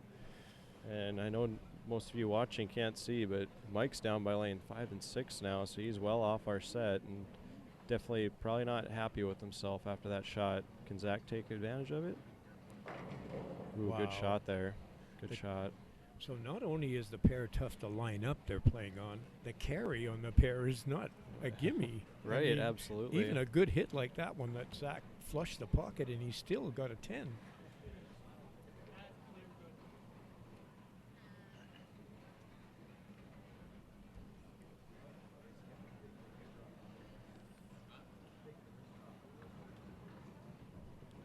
And then he misses a single pin.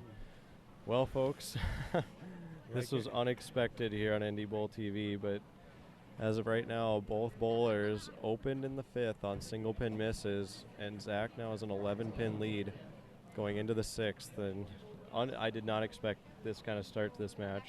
That's so unusual for this caliber of player. These are amongst the best spare shooters in the world. They do not miss single pins. It doesn't matter which pin it is. They go right at them. Well, now it makes you wonder how they will react. You know, how can they come back from that? Ooh, wow. That was a save. I don't know if you folks watching Zach can see this, because we've got 15 and 16 to the left of our camera a little bit, but he is literally laying that ball on board 36-37 on the left side, and he is sending it way right. Yep. And for those of you who have never been to Manitoba, they use like 10-year-old twister pins here, so the carry and the sounds and everything else is a lot different here than in most centers. And so is the carry, Darren. And what you'll notice is that there's a set of twisters, red stripes on the right lane. Yes. Blue stripes I never on noticed the left that. lane. I never noticed that. The white ones with the red are new. They're brand new this year, so they're just being broken in. But the left ones have been here for 10 years. So the right lanes all have newer pins, and the left lanes all have older pins. So it's keep that in mind, folks. Yeah.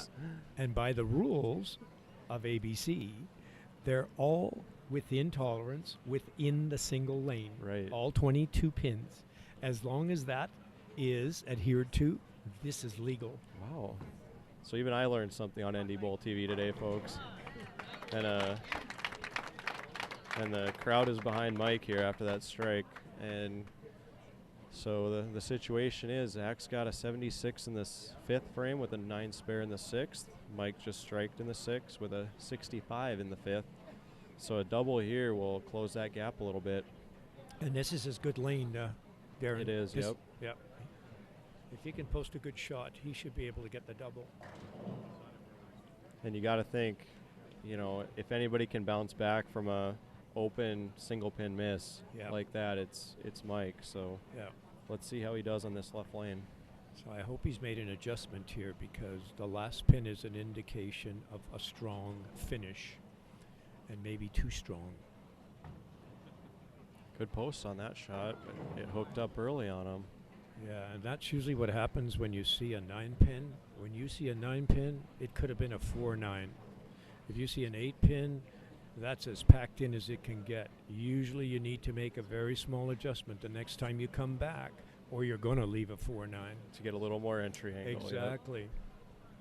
And I saw a lot of 4-9s here this week too. So well, once again, it's a makeable spare, but with the pattern playing the way it does and so much oil on the outside part of the lane, you know, getting that ball to read where it needs to kick the 3 over there. He's had 2 shots at this spare. The last one had the back pin. See, and just like that, the ball hit the outside part of the lane with the extra oil, and it would not come back. It just skates right through it. Yeah. So they've got this little trough that they have to stay in to get the ball to react. If they get outside it even a little bit, and that's what these World 10-Pin Bowling Federation lane patterns are all about. They do not forgive you. If you miss, you pay the price. And me and you both did yesterday. Yeah, we did. Good shot there by Zach. And with that open from Mike, he could really take advantage of this with a double here. Yeah, that's a good way to set it up. And he's got the left lane lined up, so he should be okay. And seeing Mike with a 91 in the 7th on an open, it's been a while. Wow. Since I've seen that. And maybe in the 4th or the 5th. So here comes Zach with a good chance to take a lead on this match. Oh, sent it too wide. But in his situation, you know, staying clean right now is the advantage. So yeah, he wanted to be safe. You can't. You got to forgive him for that. He just wanted to protect, right? Right. After just seeing Mike's ball go nose. Jump. Yeah. And so the natural tendency is to send it.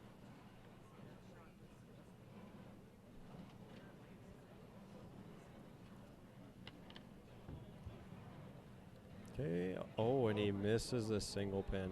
Okay. So I don't know if nerves are getting to him or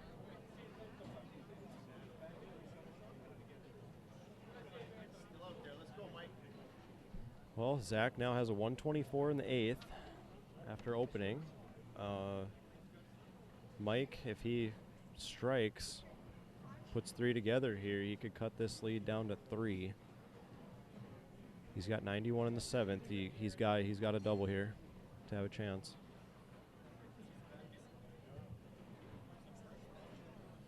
Yeah, he's up against it right now. He has to strike out. It's almost insurmountable. Yeah, if he deficit. doubles here, it'll make Zach think about it though. Yeah, it will. Good shot. He's not going to quit. He's not going to Not quit. at all. So now if Mike strikes here, you know, Zach can shut him out, going 3-bagger, I believe 7, or 3-bagger 8 would shut Mike Schmidt out. If Mike strikes here, Zach can still shut him out this last 2 frames.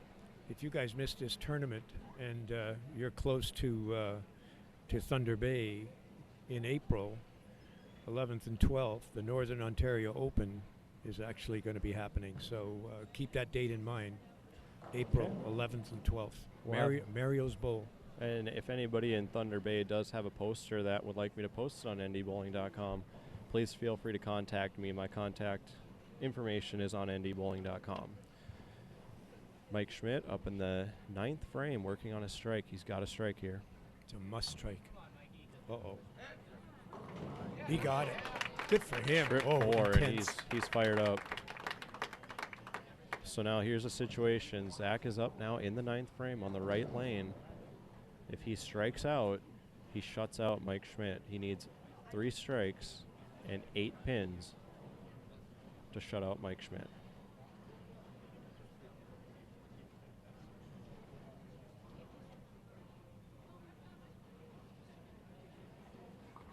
Oh, good shot off his hand.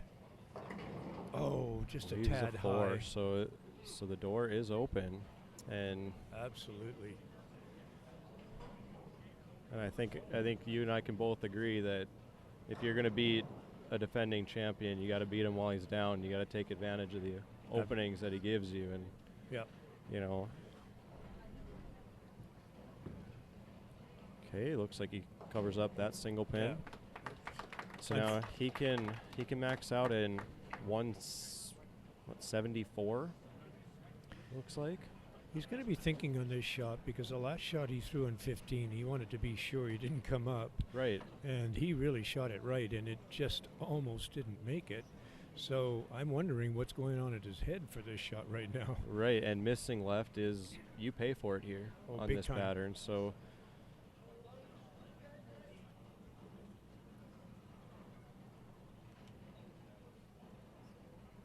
gotta think he's got to strike out here. Shot looks okay. Good Great ball. shot. That was a must shot. So if he strikes out, he's got 174. And Mike Schmidt can win this match up in the 10th. Have to double though, eh? Well, he's got 91. Yes, he does. Just short a few pins, so you'll have to double. Zach's got to go out though.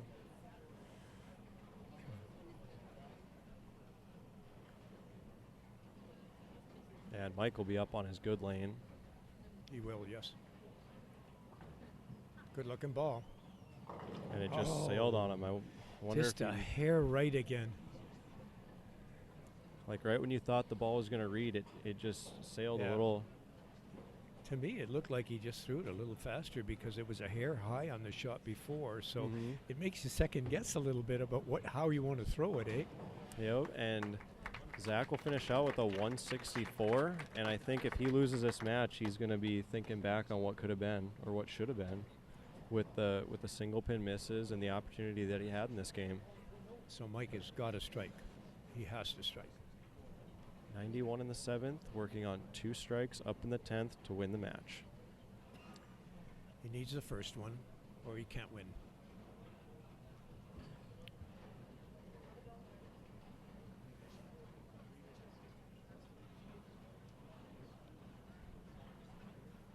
Yeah, you can really feel the tension in here right now.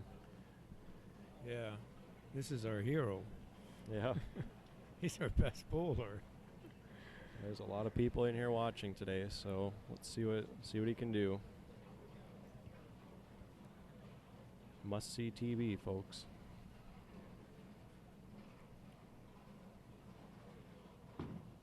Oh, that's got to hurry. That's got to hurry. Oh, Oh, he got it. Oh, that's intense. what a shot by Mike. Wow. he needed that. He got it. A heart of a champion. Yeah. It doesn't matter. You're hurting. Yeah. He knew he needed it, and he had to find a way to get it. Absolutely, never quit. Yeah. That was an incredible shot right from behind.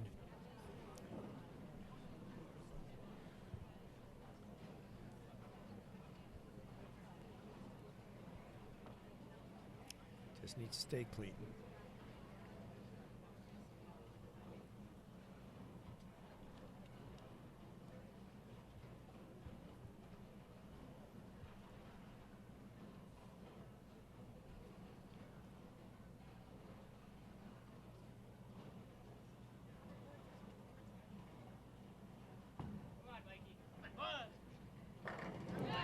Great shot there by Mike. Amazing, eh?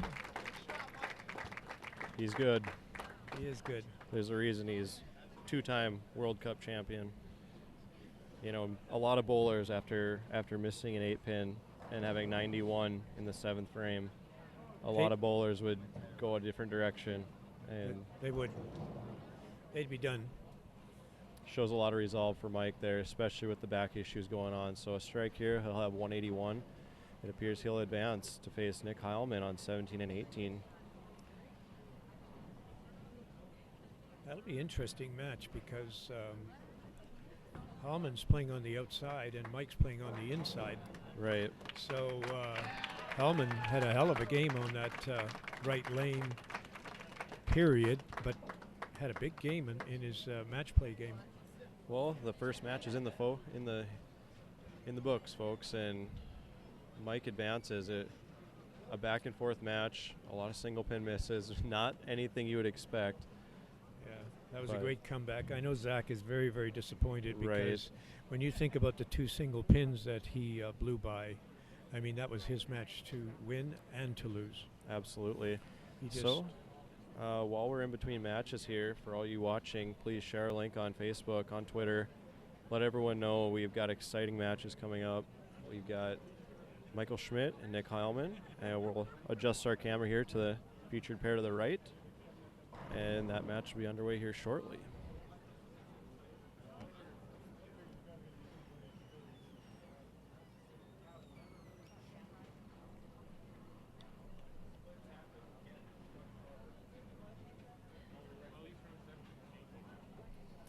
All right, well, let's get to know our next competitor here, Nick Hileman. Nick is a 32-year-old out of La Crosse, Wisconsin. He was a member of the 2012 USBC Team Event Champion, Nicholas J's Pro Shop. I think that year was in Baton Rouge. He has won 1 PBA regional title and also the champion of a Fusion Realtors Open title, which many in the States know about, a very prestigious event down there in Iowa. He's a good bowler. He's made the show at the CMA last year. I think it was one of their first years coming up bowling it. Made the show. Very solid bowler. You know, not many moving parts to his game. No, he's technically he's a very sound releaser of the bowling ball. His technique is very perfected. It's a roll release. He's not hitting up on the ball. He's always rolling it down into the lane. So it's one of the reasons why he's so precise. Right. It's one shot to the other shot to the other shot. So they'll each get 2 shots since it's a whole new pair. You got to think the left lane is going to be the key to this match, because in the last 2 matches we've watched on this pair, the right lane has been pretty good for each bowler that was there. You're right. And I would bet it stays the same. The only difference is that Mike will be playing inside and getting a lot of skid on the right lane, and he will be getting earlier read on the left lane, so he's got to match up pretty quickly.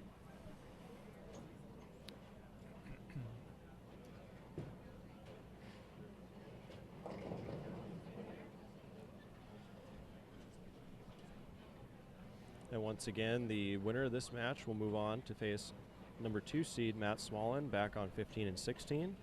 The winner of that match will face our number 1 seed Clayton Moore starting on 17 and 18.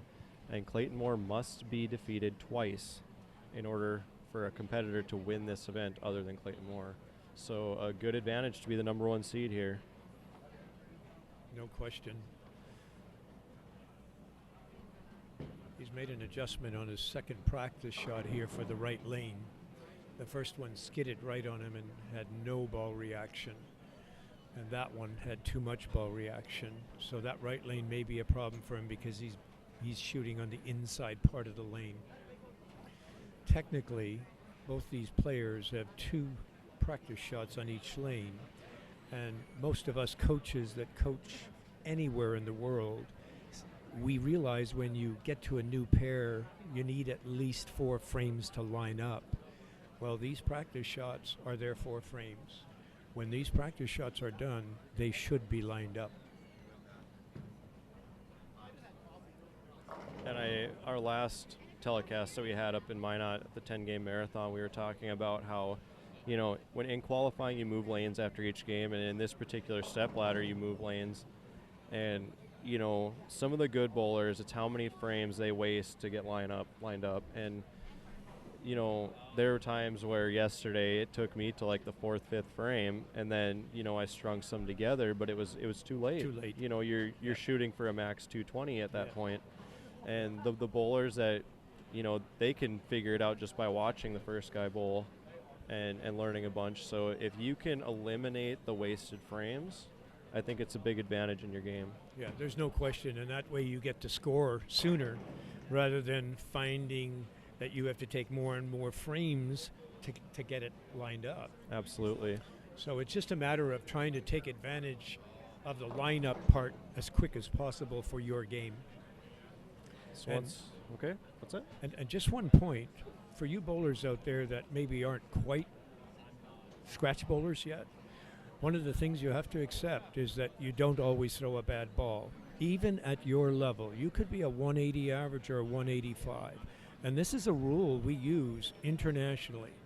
If you've thrown 2 balls and they're both bad and the result is bad, in other words, you threw good balls but you got a bad result, it's probably not you. It's probably not you. Make the adjustment. Right. Being able to differentiate between the lanes, yourself, or the ball is a big thing to have in your game. Yeah. So if you're able to do that, and like we mentioned before, a lot of these bowlers that are in our show have fewer moving parts, so it's a lot easier to replicate. And they repeat shots more often. Absolutely. They throw more good shots consecutively. But if you know you've thrown a good shot and you've got a weird reaction, you better pay attention to that. That's an amber light, folks. That means something's coming up. Okay, so just to let everyone know, it's going to be Michael Schmidt versus Nick Hileman, the hometown hero of sort. Mike Schmidt with fireworks in the first game. Now facing Nick Hileman from Wisconsin, who's once won big tournaments in his own right. So he's a good player. He's chosen to start first on the left lane here. Yeah. When you look at his track record, anybody that's won a regional has bowled against some of the best professional bowlers on the planet. Yep. So he's accomplished something already. It's a good shot there. Good looking ball. And also at Nick, you know, at the USBC Open in the United States, how prestigious having an eagle is, and to call yourself an eagle winner, and him and his friends are winning team event that year. Yeah, so that's pretty amazing. We only have a few Canadians that have gone there and got an eagle. One of them is Craig Woodhouse. He's right now one of the best international coaches in the world, and he coaches a lot of different countries. And he's one of the few Canadians that have ever won an eagle. It's impressive. It's tough to do. So Nick Hileman opens up with a spare in the first. Mike Schmidt up now on lane 18.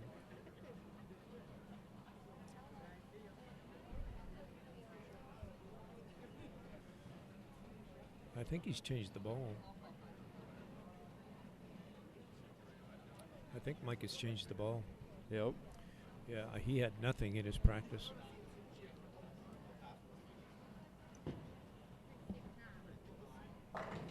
It's a good shot. He definitely learned something from his And- practices. Right, and that goes back to what we were saying. You know, he threw a completely different ball twice on that lane, picked up a ball, knew where to go, and threw a good shot. So eliminating the wasted frames, it's a big thing and Yep. an advantage for him. Learn from every shot. Pay attention. You have to observe what's happening out there. Even if you think you've thrown a great shot, if you didn't get the ball reaction that you thought you should have got, there's a reason. And even watching the other bowler too, all the other bowlers and how their stuff reacts. And You learn from every observation of ball behavior. so after that, the ending to that first match, Mike looks locked in. So let's see what he can do here on that left lane, the problem lane. Not Good for shot him. there. He's got the right ball. That's for This is the sure. ball I thought he was going to use on the left lane on lane 15, but he decided not to, and I think it may have got him in a little bit of trouble. But physically, his body is not exactly 100% right now. But he's 100% focused, and Yeah. he's come to play now. And like in many tournaments, the person that wins that first match and gains some momentum usually is tough to beat. So Yeah, it's like new life, eh? that one's a little wide. Ooh. Now that's typically what happens to what we call a roll player that gets up the back a little bit too much. You miss to the right, and you got no side turn on it, and as a result, you got no chance to come back no to the no pocket. recovery. Yeah. It does offer up a higher percentage of carry, those kind of bowlers, but the miss room I think is shrunk a little bit. It has, especially to the right. Not an easy spare on this, and Yeah. yeah, he knew it right away. Yeah. Sometimes the tendency is to want to forward roll it a little bit too much, and it almost becomes a backup ball position with your hand, and then it ends up going right and staying right. Right, yep. And with that spare there, it's one of those where you got to cover it with the ball, or you're going to send a pin around the 7. So, Yeah. and it makes you wonder if that was in the back of his mind, and then he missed it a little right, and he knew it right away. So let's see if he can rebound from that. That one's right as well. This is mental. There's something really, he did not look comfortable with his warm-ups, Right. and he came from a great game, so he was trying to find that feeling, and Yep. he didn't, and I don't think he's got it. Now he's searching. Well, there's one thing that's happening on our show today, and that's a lot of uncharacteristic things going on as far as missing single pins, and then that shot there by Hileman. So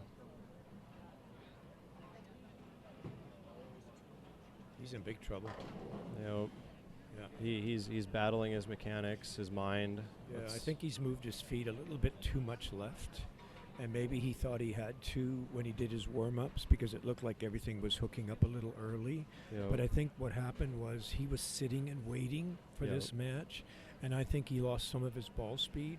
And anybody that's forward roll, they have to maintain that ball speed, or you're going to get hook up. yeah, He made the adjustment, and now anything that goes right doesn't come back.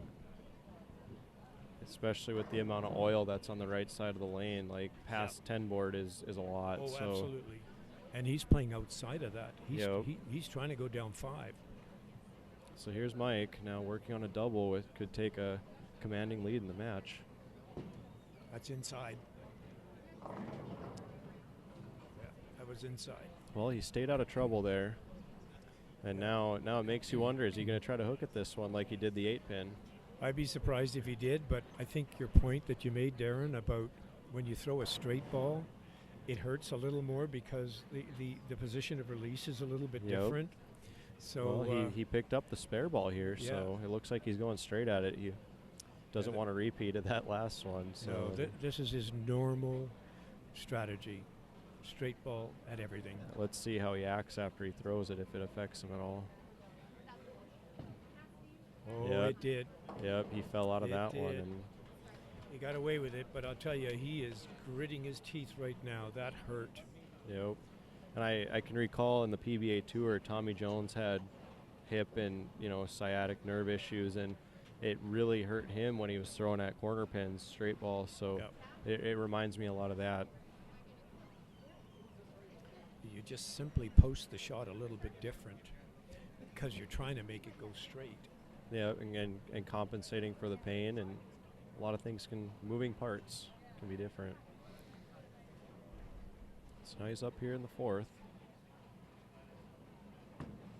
That was a good ball. Ooh, just a tad high. Fortunate enough to kick the 9 out of that. Yeah. And you can see he's talking to himself. You know, it was a good shot. Just stay clean here. Yeah. That's all he wants now. He's got a very fortunate lead here. Yeah, Hileman's got 30 in the 3rd on an open, and Mike's got 68 in the 3rd here, trying to spare up in the 4th.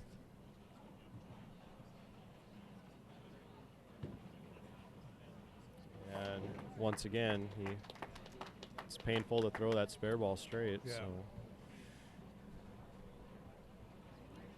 So now let's see the resolve from Nick Hileman here. Let's see if he can throw a good shot and get back into the match. Yeah, I think he's got to move his feet back right. We'll see what happens here.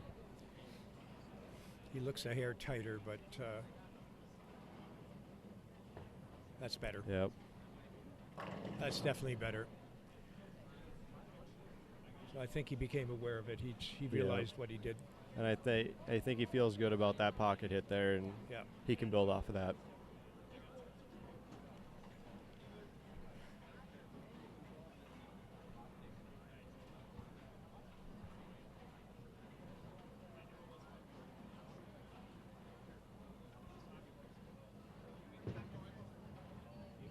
Okay, covers up the spare. Yeah, he's a good spare shooter. We watched him play. I saw him play yesterday a couple of times, and he don't miss too much at all. But I guess when you're that caliber of player, you know the spare shooting is probably more important than anything.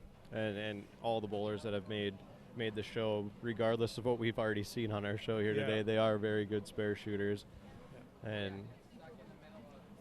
very uncharacteristic of them missing. So let's see how Hileman does on this lane. That one he sent wide too. You see, when he played the left lane in his last position round, he played it at 6-7.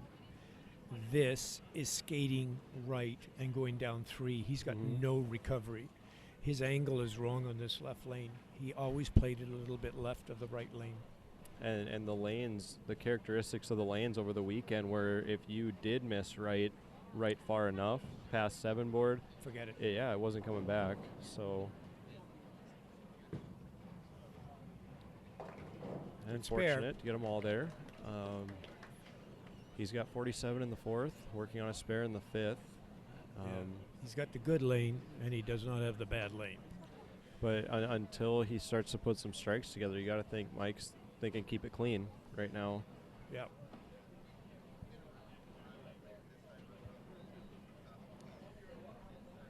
When Mike gets to these points in the matches, he plays within himself. He's so focused. He's not trying to score high. He's trying to throw good shots off his hand. And you see him a lot when he throws a shot. He doesn't carry like it should, and he'll come back and just say good shot and go on to the spare. So ooh, great looking ball. It's a tough condition out there. You got to be pretty precise in order to strike. So just so the folks at home understand why it's so tough, World 10-Pin Bowling Association lane patterns are designed for accuracy, which means if you miss to the right of your target, you will not get it back. If you miss to the left, you will not get any hold, because the ratio of oils in the center of the lane versus the outside are very shallow. It's not like a house pattern where the ratio might be 30-1. Right. We're talking 2-1. Yep. So as a result, you can't afford to miss by too much. Yep. And they normally say the lower the ratio, the more demanding the pattern is. The flatter the pattern, the more difficult it is, which means the premium is accuracy, execution.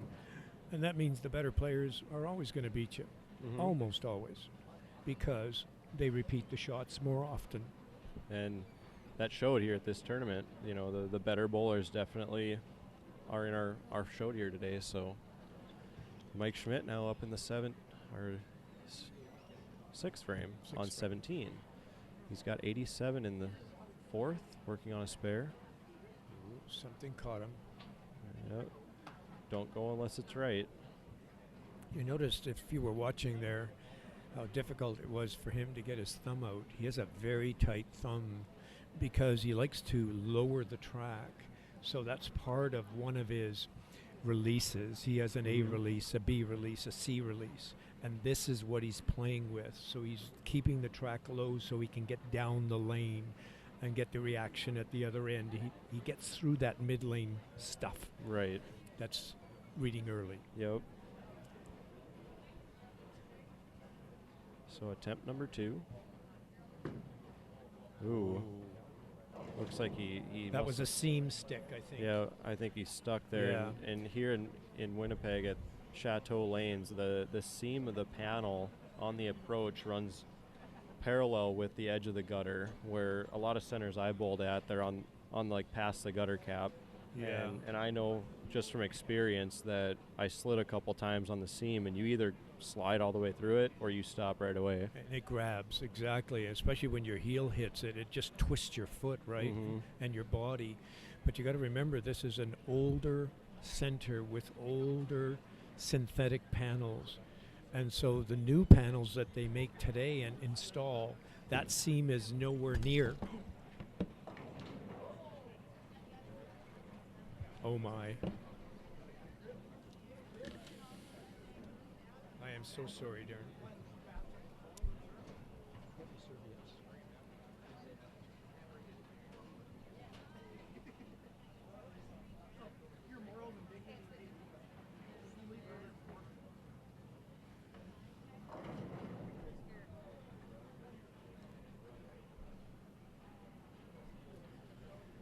It's normally sealed, but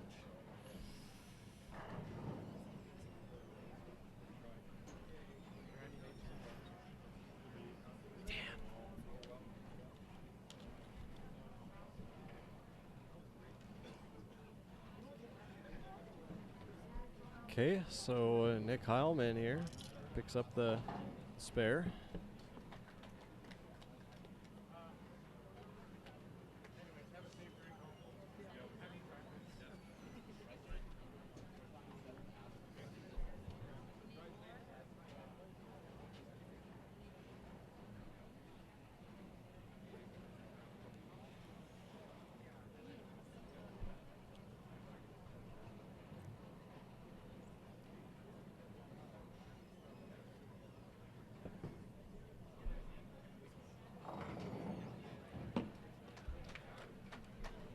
Good shot there by Nick. well, that's the first time he's got the left lane. And he needed that.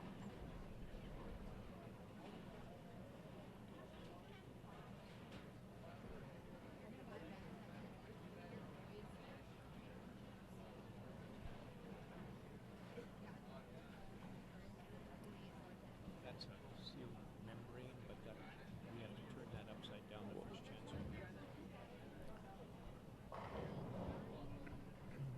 Well, Mike is up on 18. He opened there in the 6th, so looking to bounce back from that.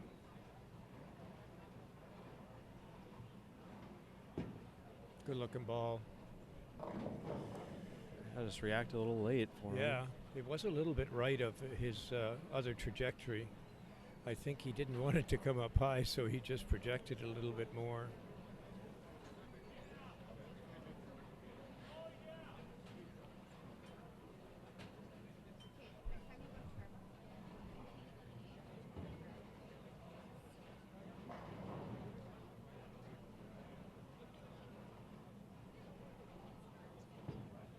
Ooh, that hurt.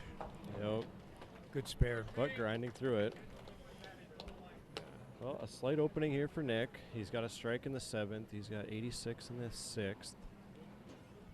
So if he can put a couple some more strikes together here in the 8th and 9th, that'll get him back in this match. He certainly can do it. Nick struck out in the last position round game, and he had a good string of them up there, so he's capable of doing it. And if he's got it lined up, and it looks like he does because he struck on the left lane for the first time, Mike will have to be careful here that he doesn't take too much for granted.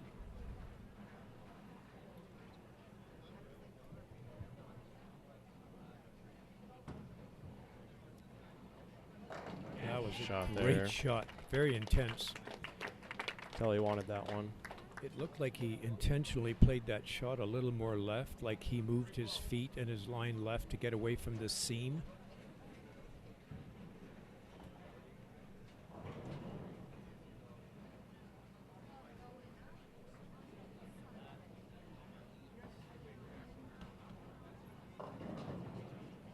Wow, that was not a good ball.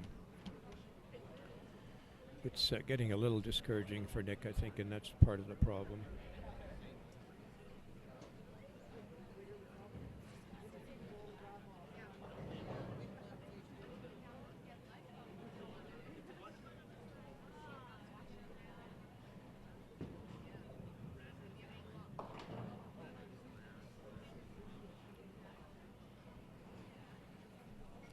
Well, an open there for Nick, and I think it's safe to say he's going to be disappointed with this one.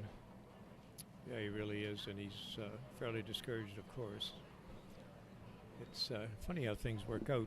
We talked about him being able to come to the pair that he'd bowled so well on, and maybe the break that he had to take was the problem. And it goes back to, you know, how you play that first match, and it's usually a tough match.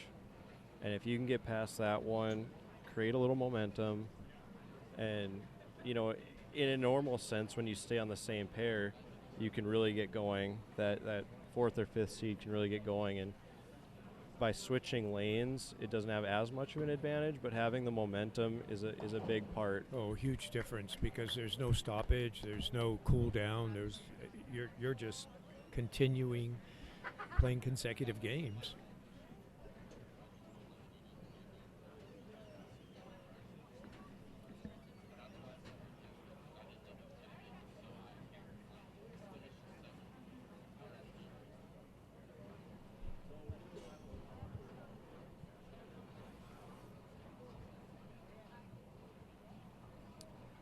So this right lane has been a little bit touchy for him. A little high, a little too right. Wow, that was a good looking ball. I had several of those yesterday. Light hits that just never got the 7 out. Yeah, just couldn't face the pin enough. Yep. Kind of saws off the 5 and sends it over too straight.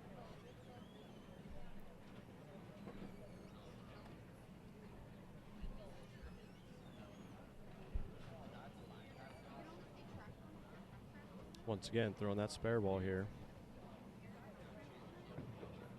Oh, that was a bad one. Boy, you can see it on every shot, eh, Darren? It's amazing. He's struggling with that spare ball, but yeah, he's finding a way to make it work and grinding through this match. Well, he's got about in hand here. Hileman can max out at 164. Mike's already in the 170s, so the game's done. You know, Mike will be moving on to play Matt Smallen, the number 2 seed, over on 15 and 16, which, you know, Mike struggled with early on in that first match.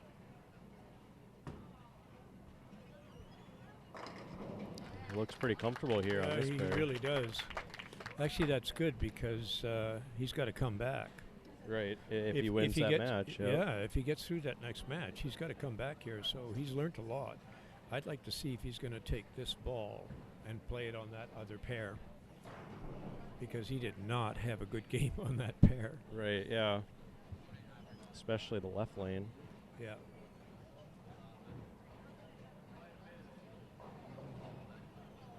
So as we finish up this match here, if those of you watching could please share our link on Facebook and on Twitter. Let everyone know.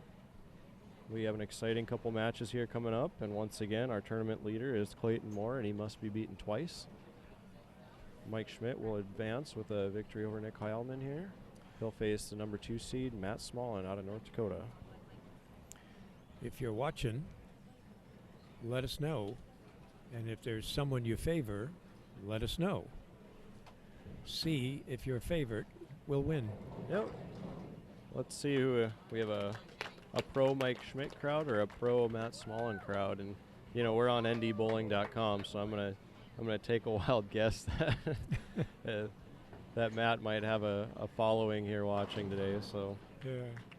They usually strike 3 in a row after you've lost. yeah, it loosens up the arm swing when it doesn't matter anymore. There's no more tension. There's no more stress. It's kind of interesting. If you're watching and you're a bowler trying to get better, that's one of the things that you have to learn how to play. That's for sure. And Nick's a competitor, and this game by no means takes away what he accomplished in this tournament. Very good bowler and a very good finish for him. Hey, some great scores. Normally when we play in this 10-game block, we get a perfect game. We didn't have one yesterday. Right. We didn't have one today. And this is the first time that we've used this WTBA shot. Right, yep. So in the past years, we were trying to use the Challenge Series. Definitely a tougher shot than a house shot, but not as tough as a WTBA shot. And again, it's because the ratio is so small in the oil distribution across the lane. I agree. Well, we're going to take a moment here and adjust our camera back to the other pair. And we'll be back with you here in a second.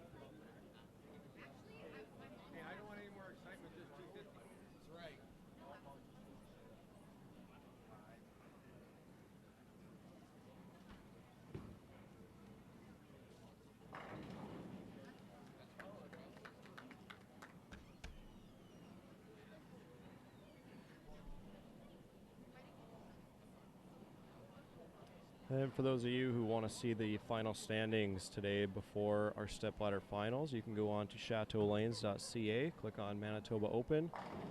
That should have all of the final standings and yesterday's qualifying scores as well.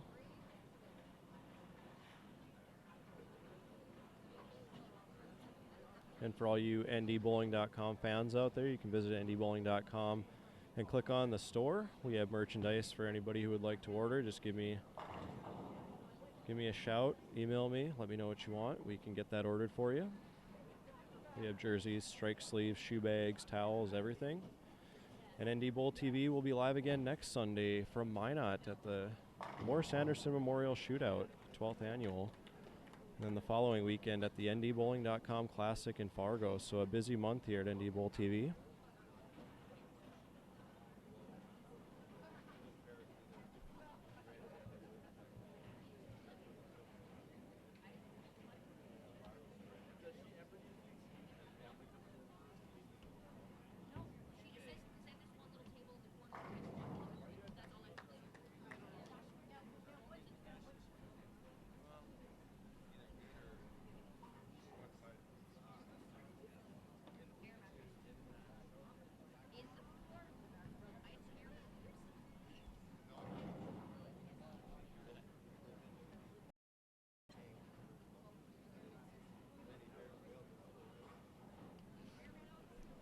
For those of you listening, if you haven't gone to our Facebook page yet, hit the like button or scroll down here on our show. Give us a thumbs up below the set.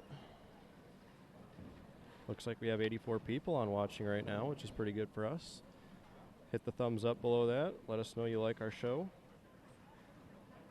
Let's get to know our number 2 seed, Matt Smallen. He's a 27-year-old from Glenburn, North Dakota, and around the Minot area. He won the 2011 CMA Memorial Shootout, the Morris Anderson, the 2013 KFYR TV Bowling Classic, so he's a 2-time NDBowling.com major champion.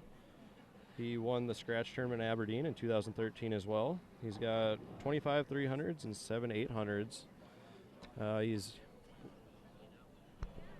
He's definitely a force in the state of North Dakota and the surrounding areas. Many people know him as a consistent high finisher.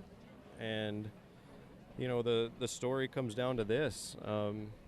You know, we touched base upon it earlier that if Matt were to win this tournament, he'd be the first bowler to win 3 of the 4 NDBowling.com majors. And if Mike were to win, he would add to his record of NDBowling.com majors. So, you know, a lot of things going on here, and I think this would be Clayton Moore's first career major. So there's a storyline with anybody who wins out of these final 3. So yeah, there's been a lot of amazing things happen at this particular tournament, and one of them, although he didn't make the stepladder final, is Jack Nelson. I mean, when you consider how many years he's been at this tournament, I don't think he's missed a year, and that is incredible. So, he did miss 1 year because he had health issues he going on. had some treatment, yes. But he's bowled 33 of the 34. Yep, I rode up here with him actually. Yeah, that's pretty incredible. Great guy. Yep. Yeah, and talk about a bowler that's dedicated and committed to the game and loves it, just loves it, and comes out to compete with these young kids. Yeah. So in this match, Matt just started out with a strike. It's a rematch of the 2011 Morris Anderson Memorial Final. Oh, he did go to the other ball.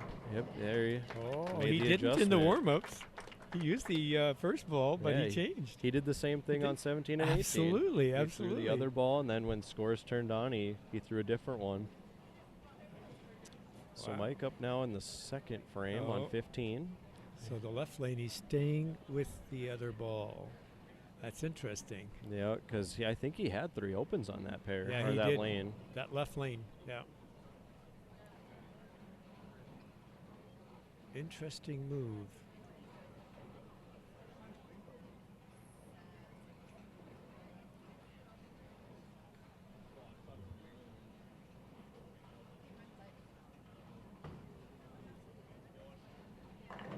Ooh, wow, trips it out.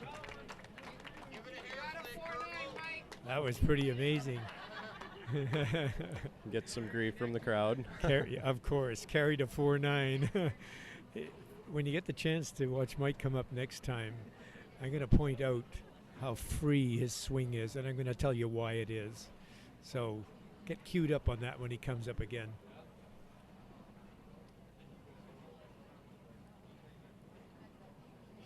Matt up on the second. It's okay. It's a good shot there by Matt. He's a really emotional player, isn't he, Darren? He is, and growing up, it was even more so, and he's calmed down since then.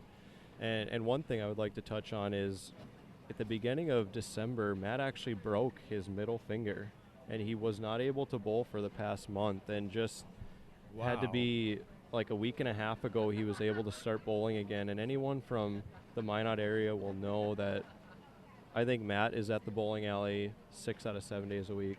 The kid loves bowling, and to bounce back off a broken middle finger on his bowling hand is impressive. And he's not going away easy, is he? This match will have a lot a lot of intensity in that.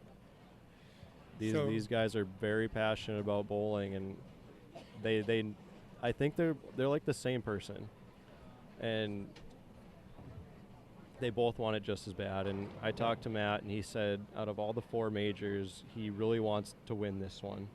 And he knows he's got to get through Mike to do it. Yeah, he came on a mission then, because to finish where he did, that was pretty high up, eh? Mm-hmm. I mean, you could just make the cut. So we got Mike up on lane 16. So just watch how this ball free falls from that fixed standing position. Unbelievable. That's all ball weight. Anytime you can free fall the bowling ball, let gravity do the work, that's the best, because you can repeat the shot. So what a difference a game makes, you know. Wow. Mike had 91 in the 7th on this pair in our first match. He is now, you know, he's probably going to have that in the 4th or the 3rd at the rate we're going here. If you're looking at both of them, they both got 3-baggers, and we're in our 12th game now. Yeah, on 22 on the weekend. Exactly. So at this point, your feet hurt, but it doesn't matter. Your shoulder hurts, everything hurts, but it doesn't matter at this point. So Adrenaline. yep, Mike Schmidt, his back hurts, everything hurts. So let's see how he responds here. Working on 3 in a row. Always got to hurry. Yep. Good Good carry looking there. ball. Good looking ball. And it's a very compelling match because I remember I was at the match in Minot where they met in the final of the Morris Anderson, and it was a pro Matt Smallen crowd, and now we're here in the home of Mike Schmidt, and it's a pro Schmidt It is. So it's crowd, just the and opposite. so it's like a home and away thing. Yeah. It's going to turn into a big battle between these two. It's good to see. It's a rivalry. That's a little right. That's right. That's off his hand. He might have been a little quick with his feet on that one. That's usually what happens. You leave it right. Yeah, and I have several conversations with Matt about bowling, and I know his main miss is when he doesn't commit to the shot, and that one it looked like he short-armed it, got a little quick with his feet, and early in his career when he made it to finals, he had very quick feet, and he'll even admit that to you. So going on future shows, it's a key for him to tell himself to slow his keep his the pace feet down. keep the tempo even, and that's a really good one for you bowlers out there that are watching. Tempo is so important when you talk about the ability to repeat the shot. Get locked in, get a tune in your head. You like it slow? Listen to a slow tune in your head. You like it fast? Listen to a fast tune. Get the beat, keep the beat. Yep, helps muscle memory and everything. Also off a little quick. He must have a really fast release because he doesn't quite catch it when he comes out a little bit too quick. Yep. And one thing about Matt is he's a master of disguise. He can go, what's the word for it? He can throw it like anybody out there. And he'll watch somebody throw, and if they're having success, he'll find a ball that will give him the same reaction and throw it like them. And the way Matt can do that, I've always been amazed. Yeah, not everybody can. That's very much the tactical game. And that's what these players work on most of the time. Not that they don't work on their physical games, but their physical games are very good at this level. But tactical is forever a challenge. Yep. Because pair to pair, bowling center to bowling center, tournament to tournament, things are different. And you have to adapt. So your observation of what's happening allows you to make tactical adjustments. So Mike is up here in the 5th, has a front 4. Looking to extend the lead here.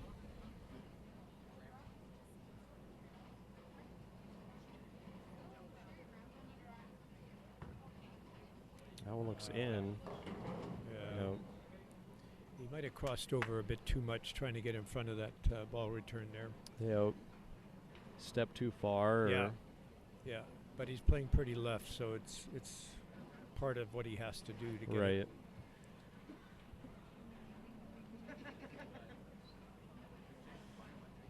Normally those ball returns in a newer center are not so far up the lane.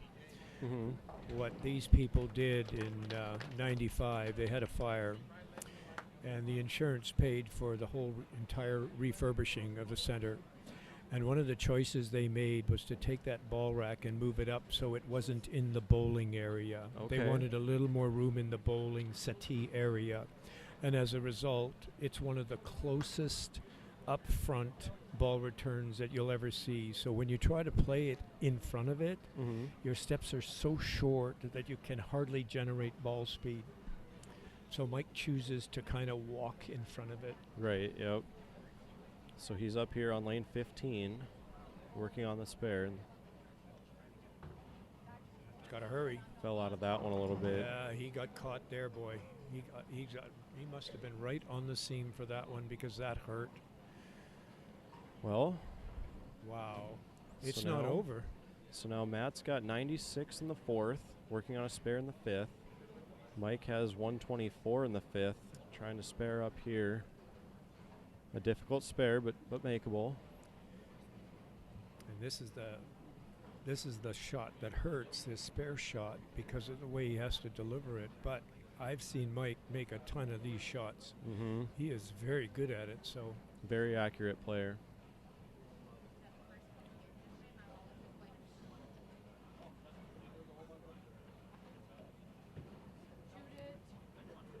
There, he got it.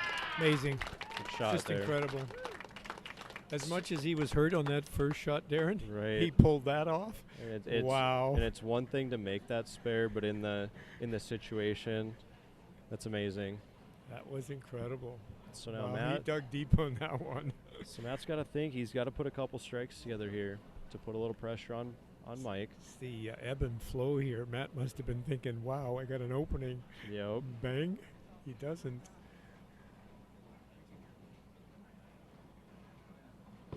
That was a good ball. Oh. Got the break though. Got the 4 out. Yeah, he didn't lose that one. He got it out on the lane pretty good. You know, one thing I did realize is that we didn't have any lefties in the final 5. Yeah, and funny, in the early part of the day, Darren, it looked like there were a couple of lefties that would Right, actually yeah. make it. So I guess the later games made it a little more difficult for them. I know Blake Wallstrom, Felicia Wong were in the top 10 going into our 9th game when we had our standings there. So I think they were the top lefties in the group. Darren Hansen was up there as well. That's right. He was 6th. Yeah, he was At 6th. one point. He was close, but just too far away in the end, right? Yep.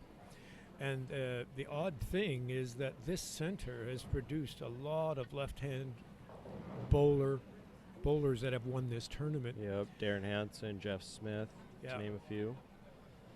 So Matt now up, 7th frame. He liked that shot. Oh, that was a good one. That was a good one. So Matt strikes in the 7th, gives him 135 in the 6th. A strike here in the 7th by Mike will give him 144. So This is tight. essentially a 9-pin match. Yeah. And I recall back to the CMA shootout, 2011.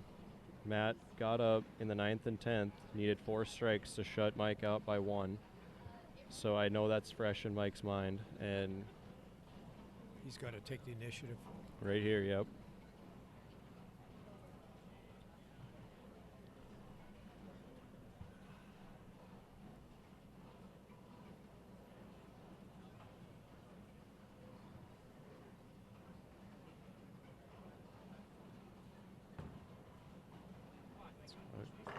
Wow. That's amazing how he walks in front of that. And can Ball do it return. consistently. Yeah, to do it the same consistently. That was incredible. And then you got to, like you say, work with the seam in the panel Yeah. because it goes right outside of 39 board. So Yeah, it's right on board 39. It's right on the edge of the lane, as Mhm. you said. So that's having to slide on that seam is really tough on some pairs. So both bowlers have a strike in the 7th. Schmidt, a 9-pin lead. Now up in the 8th. Well, he definitely needed that strike to get the full count on that spare, because otherwise he could have lost a pin or two. So now they're both got strikes up. Oh. It's a good shot by Mike. Just looked a little high at the end there. That was flush high. That was very flush high. So leaves a 9-pin. Yeah. Looks like he's picking up not the spare ball this time. Oh. Think he maybe feels confident with the amount of oil on the right side of the lane. I don't know if he, I'm not sure which one this is, unless it's a Euro. It looks like it might be a urethane. That's not a bad idea, considering how much he's hurting trying to throw the Right. ball straight. Yeah, throwing that spare ball as less as possible. So now Matt's up here in the 8th. If he can double here, He can even it up. he could take a 1-pin lead with a Yeah. double. So and then have the advantage going through the 8th with Mike on the spare. So this is Matt's chance right here. Yeah, I don't know if he was a hair inside last time or if this lane is starting to read a little bit early. So be interesting to see how he sets it out on the lane. He lost it. Yep. Yeah. The last 2 balls he threw were out on the lane, and they set up really nice. Well, looking at this now, back in the shootout, Matt finished first and shut out Mike, and now Mike is going to have that opportunity to do that to Matt here. Yeah, he can finish. He can finish first, right? Yep. So I think in the 9th frame here, it's critical for Matt to get a strike. That was better. And let him think about it. So the only thing Matt can do is strike here and then hope for an opening. But if Schmidt strikes out the last 4, this one's over. It's going to go down to the wire here. If Matt sets this up, this 9th frame, it could still go down to the wire. Yep. So Schmidt still has a 9-pin lead. Both bowlers have spares in the 8th. Matt up in the 9th. Good looking ball. It's a good shot. Good looking ball. Nice shot. He's just a little confused about the right lane. I think he did make the adjustment, Darren, on that right lane, and then when it went right, it never recovered. And the thing is, he's got to finish on that right lane. Yeah, exactly. So now the ball is in Mike's court. He can throw 4 strikes here. He needs 3 strikes and 2 pins? Yes. And he can shut Matt out. Yeah. So a double will do it. So these 2 have been at it before. This is familiar territory for both of them. To meet in majors in the final 5. Pretty intense matches between both of them.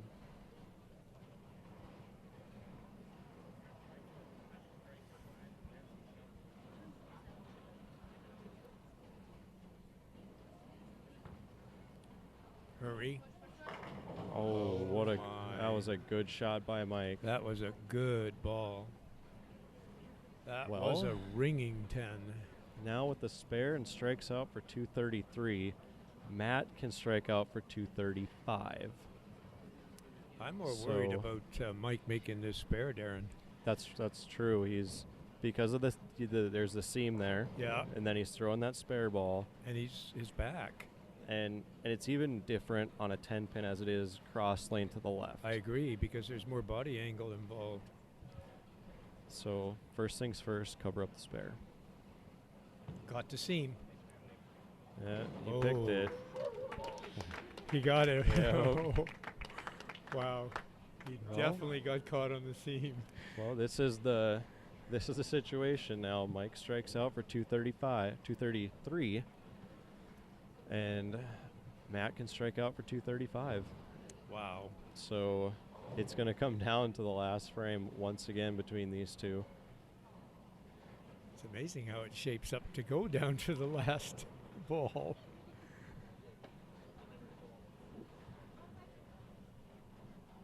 And I think we might have a conflict of interest here in the booth as as my co-host here. Mike is from Canada, coach of the Canadian national team, and I'm from NDBowling.com. One of my good friends, Matt, here. So we definitely have a competition going on here. That's got to hurry. Good All shot. right. Good shot. Good looking ball. So if he gets this next one, it'll force Matt to double, and then the count matters. The last ball. Yeah. So I think the advantage that Mike has on this last frame is that he's got the left lane, which gives him lots of room, so he doesn't have to worry about walking in front of that ball return. Yep. And then he doesn't have to worry about ball speed either. Exactly. Looks like we have over 100 people on NDBowlTV. That is a first for NDBowlTV. Great, guys. So thank you all for tuning in, and please share our link because we have an exciting final match is coming up here. An exciting 10th frame right now, so tune in. So he needs this strike to guarantee the win. Oh, he doesn't win. Oh, that's right. Nice.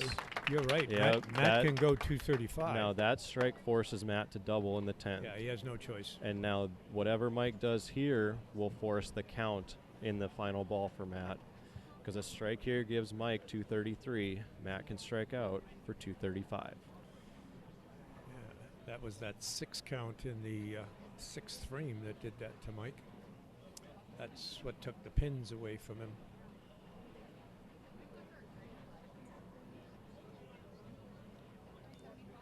So a big shot here. Now a lot of people think, well, I already forced him to double. Well, this is a big shot too, because getting 8 is not easy on this pattern. So no, big shot here for Mike too.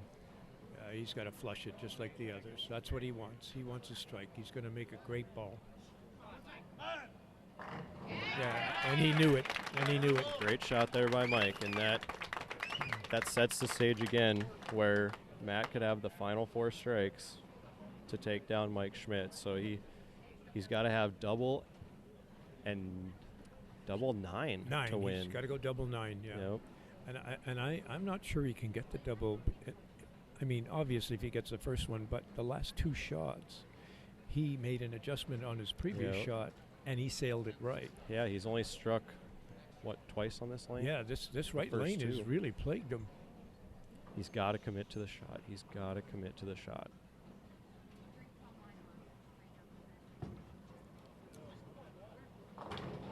Wow.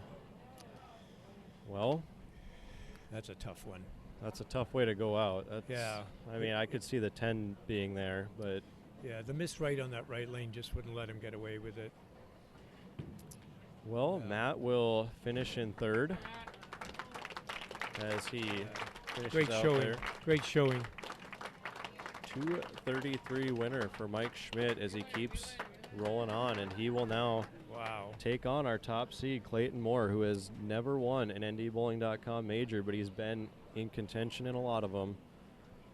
And he's got to be beaten twice. So good showing by Matt, 233 to 201.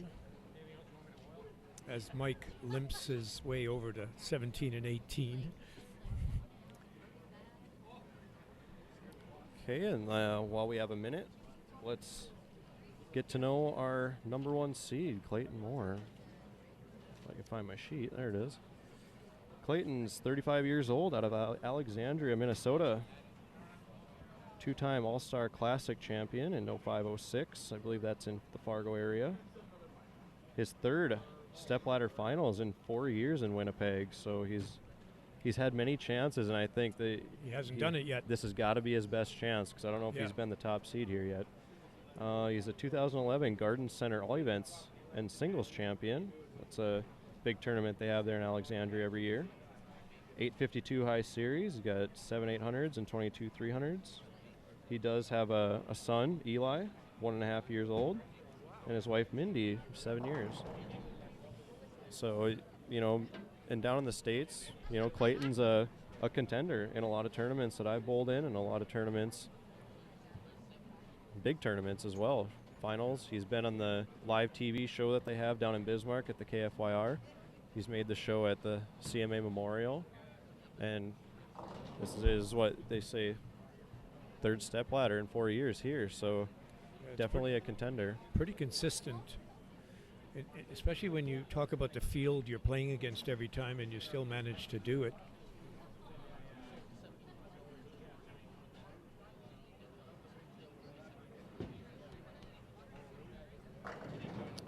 Yeah, so he's a lot of wrist in his hand, so there's a pretty high rever. His track's probably a little bit lower. Certainly a lot lower than Hileman's, because he's a roll up the back player. Right. Mike is intentionally twirling it and pulling the track down so he can get down the lane. So, but I'm not sure he has the rep rate that Moore has. So just to set out the situation up for everyone, Clayton Moore must be beaten twice. We'll have our first match here on 17 and 18. If Schmidt were to win, we will go back to 15 and 16 for a winner-take-all match. If Clayton wins this first match, it's over. He will win the 34th Manitoba Open. That's pretty incredible. So if you're watching, please share our link. An exciting final is ahead. Share it on Facebook, like our page on Facebook, share on Twitter. Hit the thumbs up below your player here. Give us a thumbs up if you like our show today. Once again, I'm Darren Cini with NDBowling.com, joined in the booth by Mike Borowski, the coach of the women's national team here in Canada, offering us insight on our Canadian players and World 10-Pin Bowling Association. And a pleasure to be here, I might add. I appreciate you joining me today, Mike. Yeah, I hope we get to do this again. It's Absolutely. been fun. I would like to make the cut, though, Darren. Yeah, I think we both want to be bowling on day 2 tomorrow, next year. So, and if that were to happen and one of us were to make a show here or a future show, We got a backup. we do have contingency plans in place. So,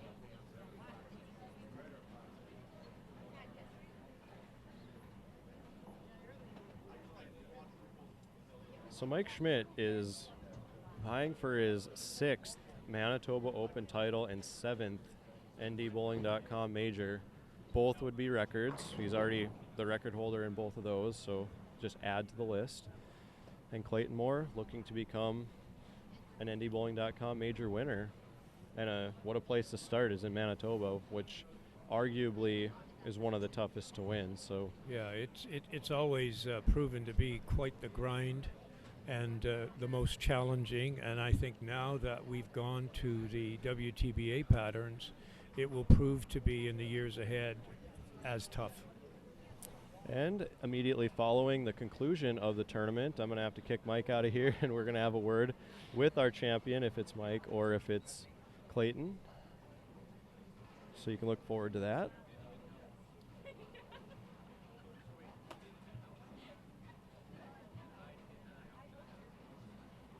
So, Clayton Moore has chosen for Mike Schmidt to start on the left lane here in the first of 2 possible final matches.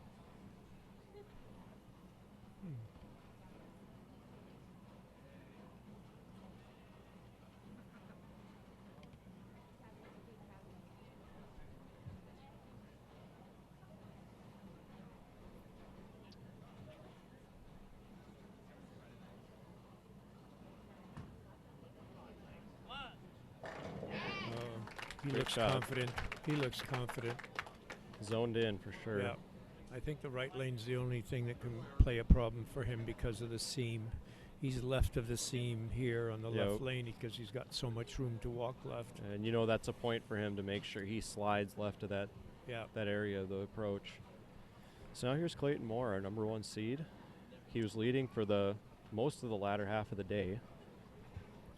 And then he beat Smallen in the match in position round to claim the number 1 seed. He's got Great a lot shot of there. ball speed. He's also throwing motive. And his opponent, Mike, is a hammer staffer. For all you equipment gurus out there. Yeah, that's nice. Some of these players travel all over the world, and when you represent a sponsor like Hammer or Motive, you are carrying them, and that the whole idea is to put yourself and their equipment on display. Absolutely.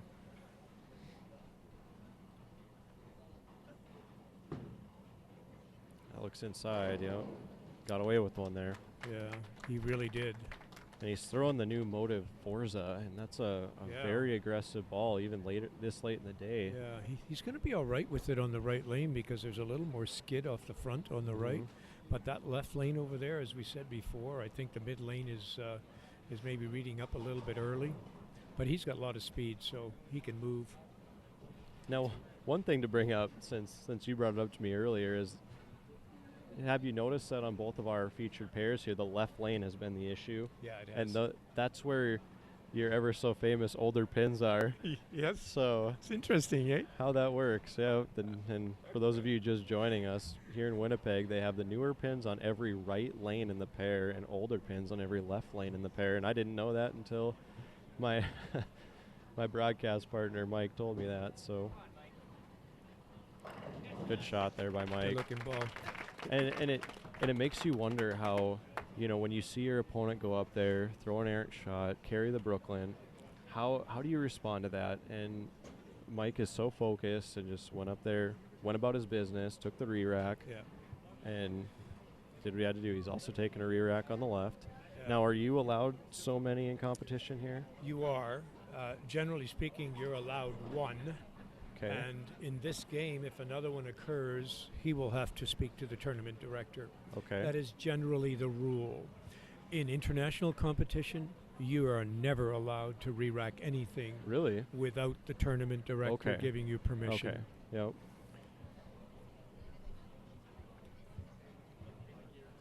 So both bowlers open up with 2 strikes. Mike Schmidt on 17 in the 3rd. Oh my. See, That's that one, hard to believe. That one reacted late, and once again in this house with those older pins, Mike. Yes, interesting. It's hard to get that 7-pin out. So they have twister pins here. I left a lot of those. So did I, and we bowled together all day. It just seemed like that one reacted late. Now here we go again with that spare ball for Mike. Stepped out of it. He got it off, but it was very iffy, I got to tell you.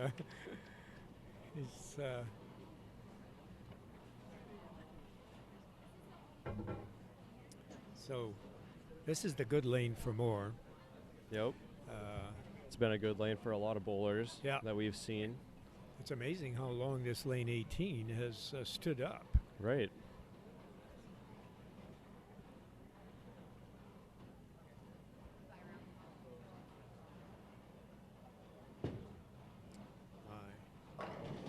Good shot there. That was a good-looking ball. But I think he knew he was going to leave it. For you guys at home and those watching right now at this moment, Clayton is what we call a twister. I mean, he really goes after the rotations. He's not a wrist bowler more than a twisted bowler. Right.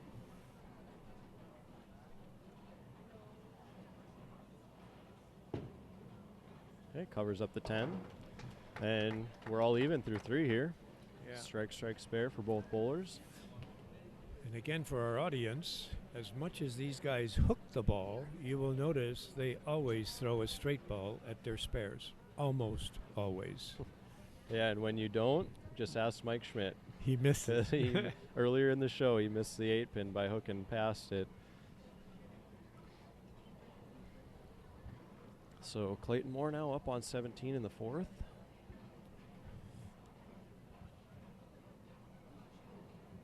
Hopefully he's made an adjustment on this one. Shot looks better. He did make an adjustment, but just a hair light. And you got to think, too, I watched him on that shot, and it looked like he slid maybe a board to the right of that seam. So if he moves a little deeper on that lane, he's going to be right over top of it. Yeah, it would become a factor, yeah.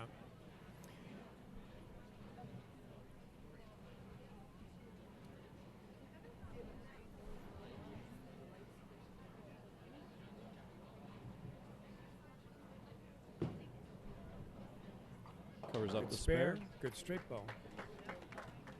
So now Clayton Moore's got 67 in the 3rd, working on a spare in the 4th. And do keep in mind, all you viewers out there, as we do advance here at NDBowlTV and get upgraded equipment, we will be able to show you multiple camera angles at some point in the future with maybe shots of the scoreboard and making our broadcast a little bit easier. But we do have to start somewhere.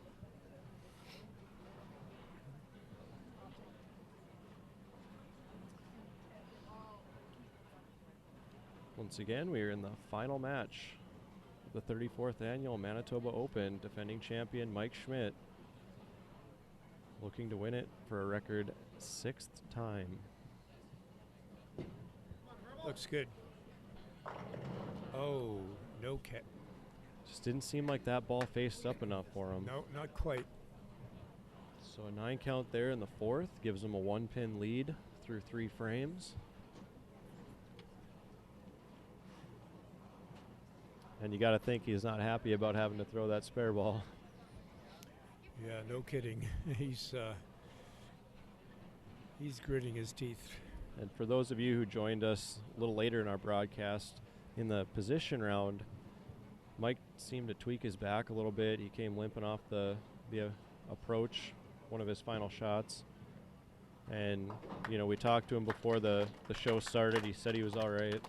It seems to be bothering him a little bit, but he's grinding his way through the finals here, and he's a tough player. Yeah, he is. He's every shot he commits himself. So when we talk about players at this level, it doesn't matter what happened and what just passed. It's over.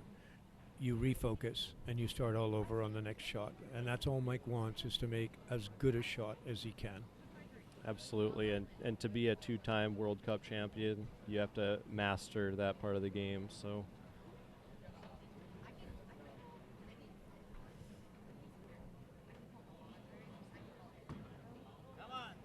good shot. And once again, the 7 pin, the older pins on the left lane. Interesting. With the older pins. Wow. 7 pin, the light hits. It's hard to get that 7 out. So for you folks that are, let's say, wondering why there's a different set of pins on the right lane and why there's a different set of pins on the left lane, it's quite simple. This center bought a whole new set of pins, and they were not ready to get rid of the other ones. And what they're trying to do is break them in and let everybody be able to see them. So every right lane has the new pins, and every left lane has the older pins. And you will see a difference in carry between these sets of pins. But it's very legal. As long as the 22 pins are legal in weight, which means they're a couple of ounces within each other, then they are legal. And the fact that one lane is different than the other doesn't matter. Right, and for those of you at home who can't see the pins that clearly, the newer pins have the red around the top part of the pin, whereas the older ones are kind of a bluish green. Oh, that's a miss right. It's way right, yep. And when there were misses on this pattern this week, that was it. Yeah, and this right lane is the one that is giving the skid right and no correct, yep. So, just the only difference in the match here is count. If Clayton picks this spare, it's a 3-pin match here for Mike through 4 frames. Yeah, that pin count is going to become very important because these are two good players, and they're going to stay close. Okay, good cover there by Clayton. So Clayton's now up in the 6th. He's down by 3. Here's working on a spare in the 5th.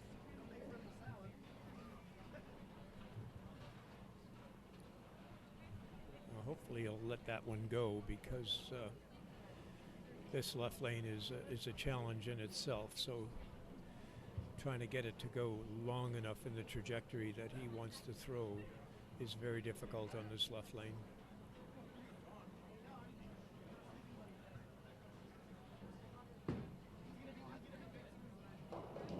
Wow.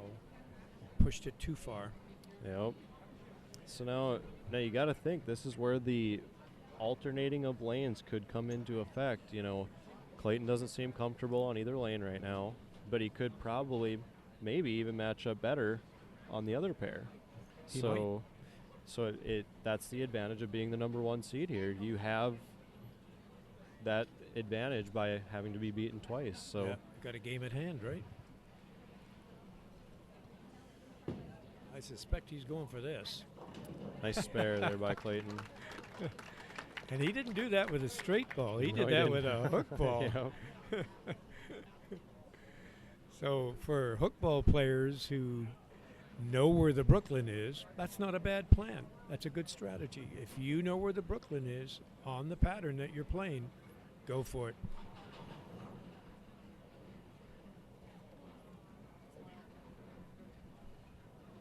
So Clayton's got 101 in the 5th, spare in the 6th. A strike here will give Mike Schmidt a 107 in the 5th. So a marginal lead for Mike. Yeah, and it's all from pin count.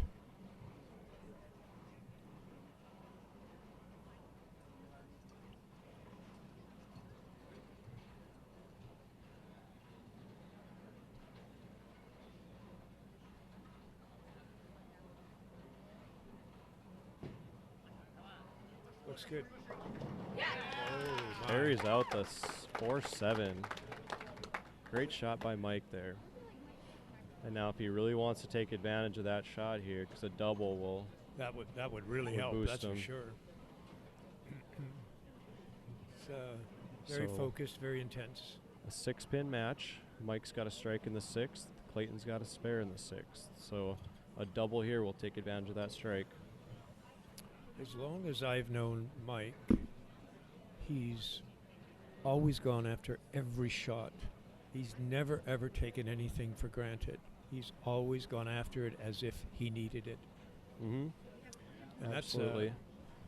that's a really healthy attitude, because no matter what happened in the past, it's out of your mind. Right. That's Shot looks inside. in, yeah. Oh! The home crowd is cheering. And gets the break, but Clayton already had one of those in the second frame, I believe. So They're even. they're even on breaks. Well, if you're Clayton now, you got to think. Got to start striking here. He's got his dad laughing.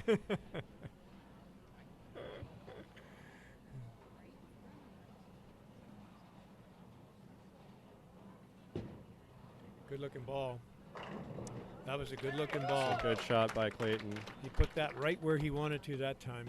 And that goes back to what we were talking about earlier. When you see your opponent, throw an errant shot and they get away, get a break on it. Yeah. How do you gotta push answer with past it. that? Yep. It's so easy to let something like that get to your head.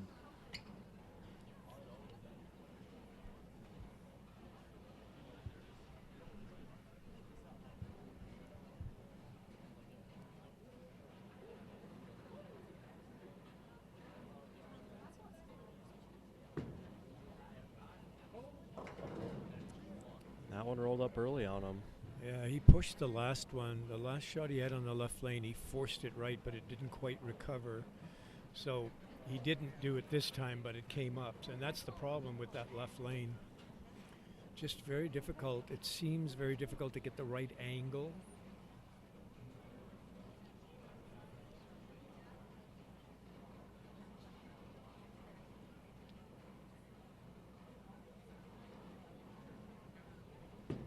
Well, he covers a spare, but you got to think he's up against the 8-ball now. Yep. Mike has a double on the board, and he could all but seal this match with another double here.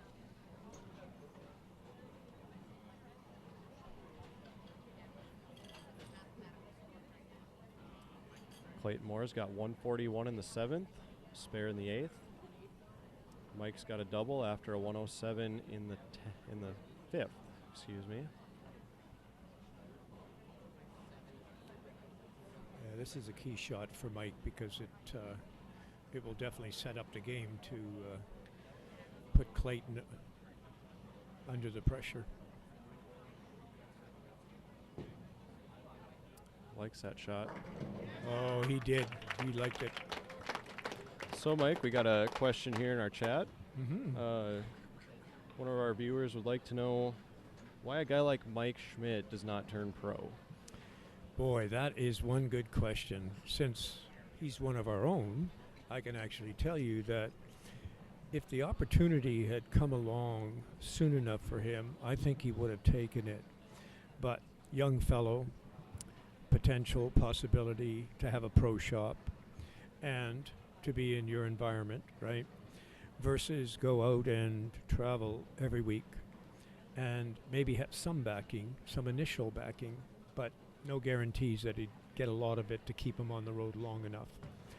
So I think it was one of those situations where he just didn't have enough opportunity in funding that would have allowed him to stay out there and Right. and prove it. Absolutely.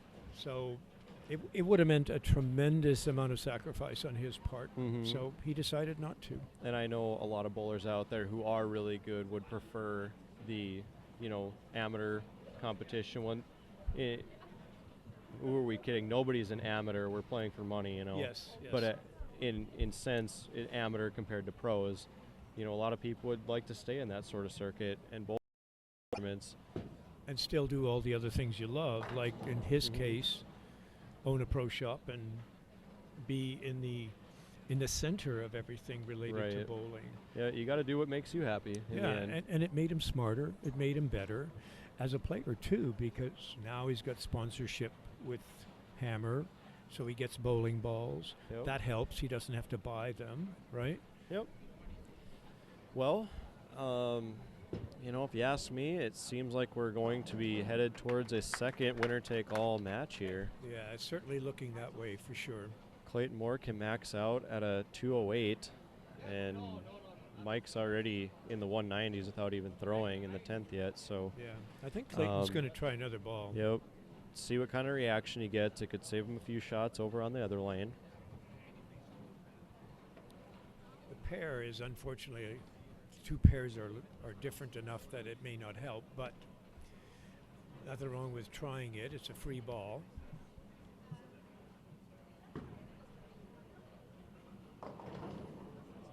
Reads too early.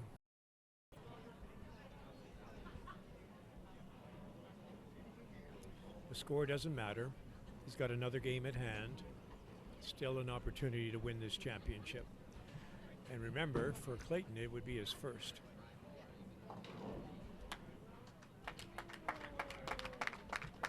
But I got to tell you, I'm rooting for Mike. I'm sure you are, and I'm all about the storylines, and Mike winning would create an addition to the records, but at the same time, seeing a first-time major winner would be fun to see, especially on our first NDBowlTV telecast of a major. It's going to be an exciting match either way. I think both bowlers are definitely deserving, and it's a winner-take-all match. So, Yep. Stay tuned with us. There's going to be a lot of fireworks in this last match. So Mike is just going through the motions here and throwing good balls. He knows it's important to keep throwing good balls, and just so he can keep the game feel that he has, and that's really, really important. Now, I would say the advantage that we have going to the next pair, Darren, is that the last time Clayton bowled on that last pair, he did not have such a good game. Right. Yep. So he bowled that position round against Matt. Exactly. But he did bowl well enough to win that match. Yep. So at the same time, there's been a lot of bowling on that pair since.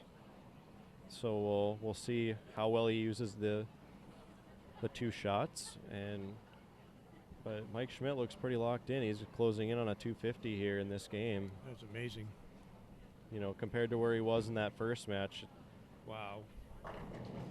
So there you have it. Throwing the ball so well. 256 to 184 in the first match, and since Clayton Moore is our tournament leader, he must be beaten twice. So we are going to go to a winner-take-all final match here at the Manitoba Open on 15 and 16. We'll adjust our cameras here in a minute. So Clayton still has the choice of deciding who will go first. Correct. So yep. far, the last game he made Mike go first. I'm wondering if he'll change that. Yeah, it makes you wonder if he was watching the last match on 15 and 16 to see how Mike was doing. And where he would finish. Right. His good lanes, his bad lanes, and that comes into play. You don't want to think that far ahead, but I guess it's something good to watch. Where was he, which guy was struggling on which lane in the event that you were to lose your match and have to bowl him again. So we'll see what Clayton does here. It's once again, does have two practice balls on each lane. Let's see how he matches up to this pair compared to the 17 and 18. Once again, we are in a winner-take-all match. So share the link, Facebook, Twitter, tell your friends. We have an exciting match here to crown the 34th Manitoba Open champion. Will it be the 5-time becoming 6-time champion Mike Schmidt, or will it be a first-time winner Clayton Moore? Yeah, a lot of me, even though I want Mike to win, because he's our local hero, is when I look at a guy like Clayton who keeps making the steps, I mean, at some point he's got to break the barrier, right? Absolutely. And I'd really love to see him win. And it's not just the steps here; it's all these tournaments. I've seen him Absolutely. in finals of many majors for NDBowling.com, and it's just a matter of time where he's gonna get his hits when he needs them and break through. But how sweet would it be to beat the record holder for your first? So yeah, that would be pretty awesome. There's no question about that. He's going to have to go some. Mike looks very, very confident right now. The practice balls that he's throwing are really good. And he's been on this pair before, so.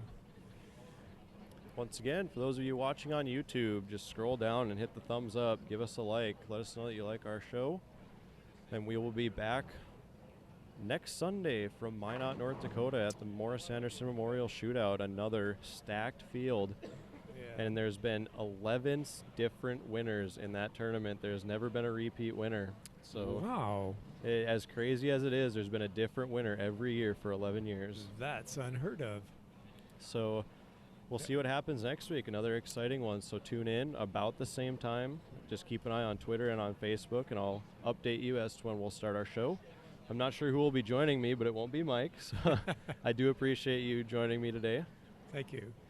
I wish I was going, actually. It sounds pretty exciting. It's a bigger field than we have here, so there's probably a great deal of better players as well. Right, yep. They max out at 160. It's never filled, but the prize fund is a little bigger this year. I know they had 125, 135 signed up as of Friday when I left town. So I do expect it to be over 140, 150, and it'll be pretty exciting. So after this week, are you bowling? I am. Good. I've got a bowl. Good. You know, it's what I love to do. I may not be very good at it, but actually, you have a pretty good game. I do love doing what I do, and there's a reason I run NDBowling.com, because of the passion for the game of bowling, and I love covering all the guys bowling here today and bringing bowling into the homes of many. I know we have over 100 viewers right now, and I thank you all for tuning in as we have an exciting match between Clayton Moore and Mike Schmidt.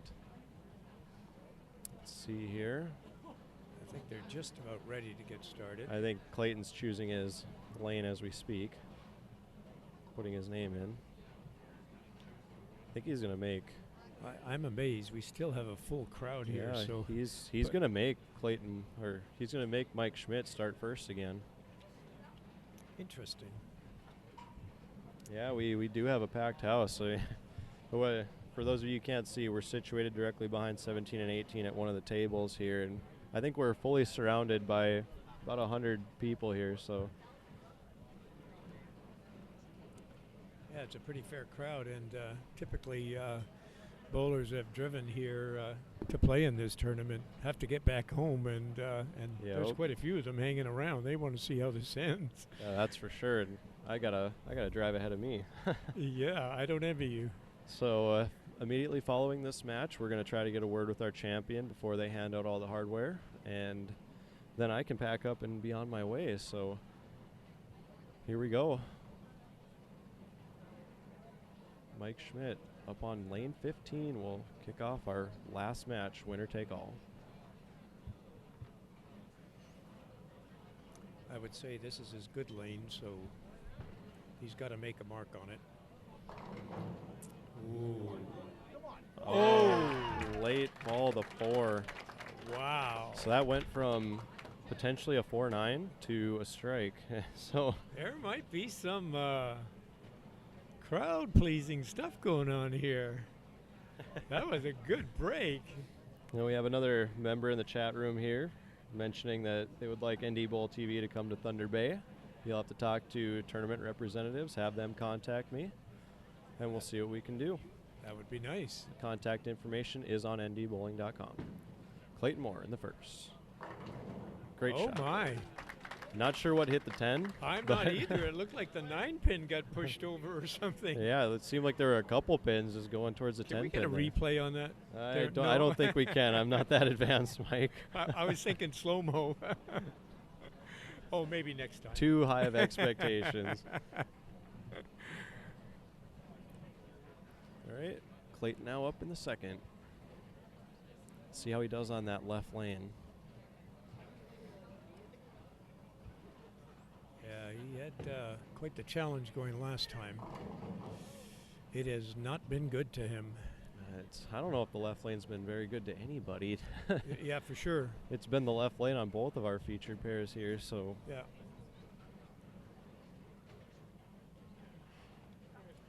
Well, it does make it challenging, but I always think that the better bowlers find a way to adapt. And it is tactical. At this level, it is just tactical. And I think that's where the advantage for Mike Schmidt comes in, because he's bowled 2 games on this pair already. Yeah. This is his 3rd game, so. Yeah, and you got to remember something else. He bowls in this environment in any and all tournaments that are held here. So he's got some local knowledge here too. Yep. We know the pairs. There's some pairs that they're just a challenge, and you know you can only play them a certain way. And going into next weekend at the CMA Memorial Shootout, I grew up in Minot, and it's the same way for me in that house. I know the good pairs, the bad pairs, the high-scoring pairs. And makes a difference, doesn't it? Definitely. It changes the way I approach the tournament, and not knowing that about a place like this. Yeah, because you have to find out, Yep. eh? So now, can Mike take advantage of the spare from Clayton? That was an extreme walk left. Wow. Great shot there. That ball Well faced played. up pretty nice for him. So, as you can see, Mike is using 2 different balls. He's using a totally different ball on the left lane versus the right lane. And he's done this now for 2 matches. Yep. So he's found something with each of those bowling balls. So, and he's pretty aware of where he's got to play with them. On the other hand, Clayton is trying to play with 1 ball, the same ball, on all 4 lanes, both pairs. Mm-hmm. So he's having to adapt physically, either the line or the speed or the trajectory that he's trying to throw to get to the pocket. Yep. Whereas Mike is keeping the same trajectory but just changing it.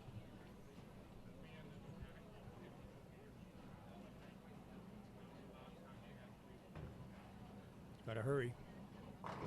Good looking ball. Shot by Mike. We're at a slight disadvantage on this pair because we're not directly behind it. So Yep. I'm trying to watch the break point, and that gives me a feel as to how close he is. So now if you're Clayton Moore, he probably feels comfortable here on the right lane, so you got to get your hits on the right lane to stay with Mike and then make the proper adjustment on 15. And he has to keep striking on this lane because it is his good lane. He can't give it up because he's got to find the other one. Uh-oh, that's inside. And he got away with it. Got away with that shot. He So got now, away with it. can he cash in that break on the left lane, make the right move? And sometimes that's exactly how it happens, too. Take that lucky break and use it to your advantage. I've told a lot of people that I would rather be lucky than good when it comes to bowling. And skill can take you so far. Yeah, you can hit the pocket all you want, but you're not going to get them all the time. So Absolutely. you could sure use a little bit of luck.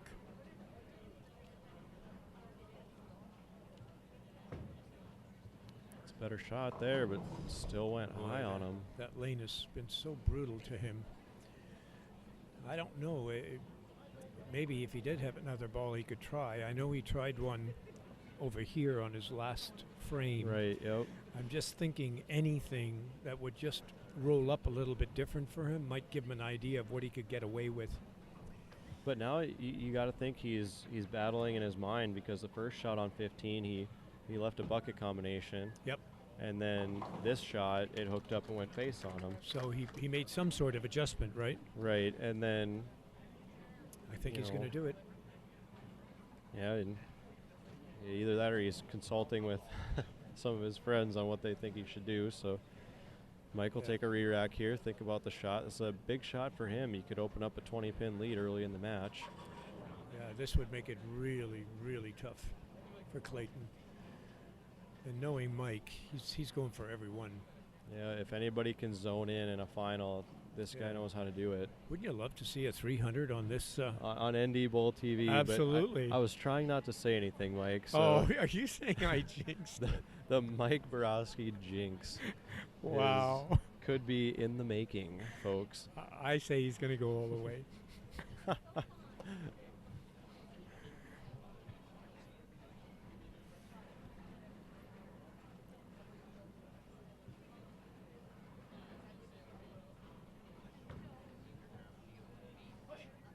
Oh, He knew it. got He knew that it. one. I think he pulled that one, and he was praying for that one to push a little bit. But like all the right lanes, he's been able to get that little bit of hold on that Right, tug, it seems like all the right lanes have the hold But the room. left lane is unforgiving. Yep.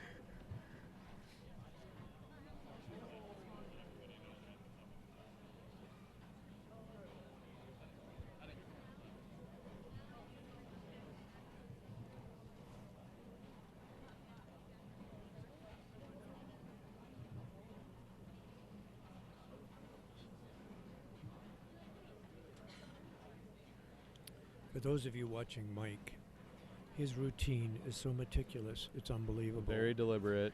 Yeah, Yep. and the beauty of routine, and this is important, it gets rid of pressure because you're focusing on the routine. He does it the same. Shot there by Mike, and he's fired up after that one. Yeah, he really is. Whatever pain he's got, he's forgotten it. It's gone now. It's gone. Well, I guess for Clayton, you got to throw good shots. You got to figure he's got a double here. Yeah, he's got to hang on to this right lane again. He didn't throw a good ball last time, so hopefully he'll trust this one. That's a good ball. Good That shot was a real there. good ball. Good shot. Yeah. So now, what do you think he does on this left lane? Because his last two shots over there have been different misses. Yeah, he's caught in an area that's giving him miss, no comeback, inside hook. That means he's got to get out of that area. He's got to go left. He's got to get away from there and use that wear part as his reaction area. Absolutely. So let's see if he can make the correct adjustment here. He's definitely gone left. Nope, did not project it. I think that left lane is going to make the difference in this Yeah. match. And we said that from the beginning, and Yep. he has not been able to match up on it. That's why I'm thinking if he tried a different ball, he might not have to change his physical stance or Right. anything else. But then you never know. Maybe he's not comfortable with the different ball he's got in his bag. It could be, yeah. I think he's basing it on what he saw in his last frame on lanes 17 and 18 when he was finishing up the last game. And you know you can't do that when you go to another pair. You've got to face what it is in front of you, not what it was over there. Right. Yep. It's sometimes hard to forget. Yeah. When you move pair to pair and the common misses you've had, and so now Mike Schmidt up on lane 16 in the 6th, working on the front 5. Yeah. 30 pin lead. He can stretch that to 40. Visualization. It's like a robot when he sets up. The routine is so meticulous, he makes it more important than anything else. He doesn't have to think about execution.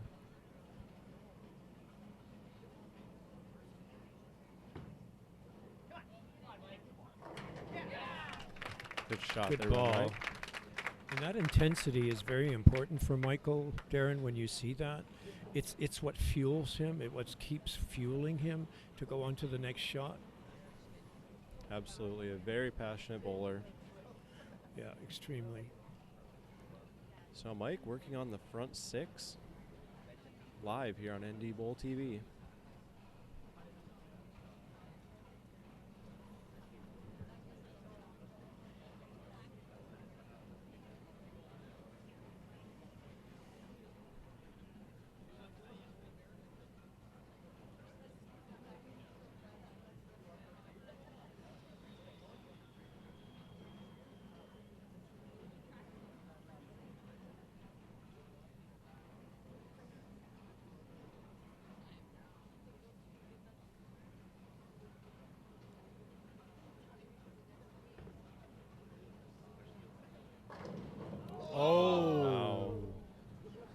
That was almost a double power tap. That's how good Wow. that angle of entry was into that pocket.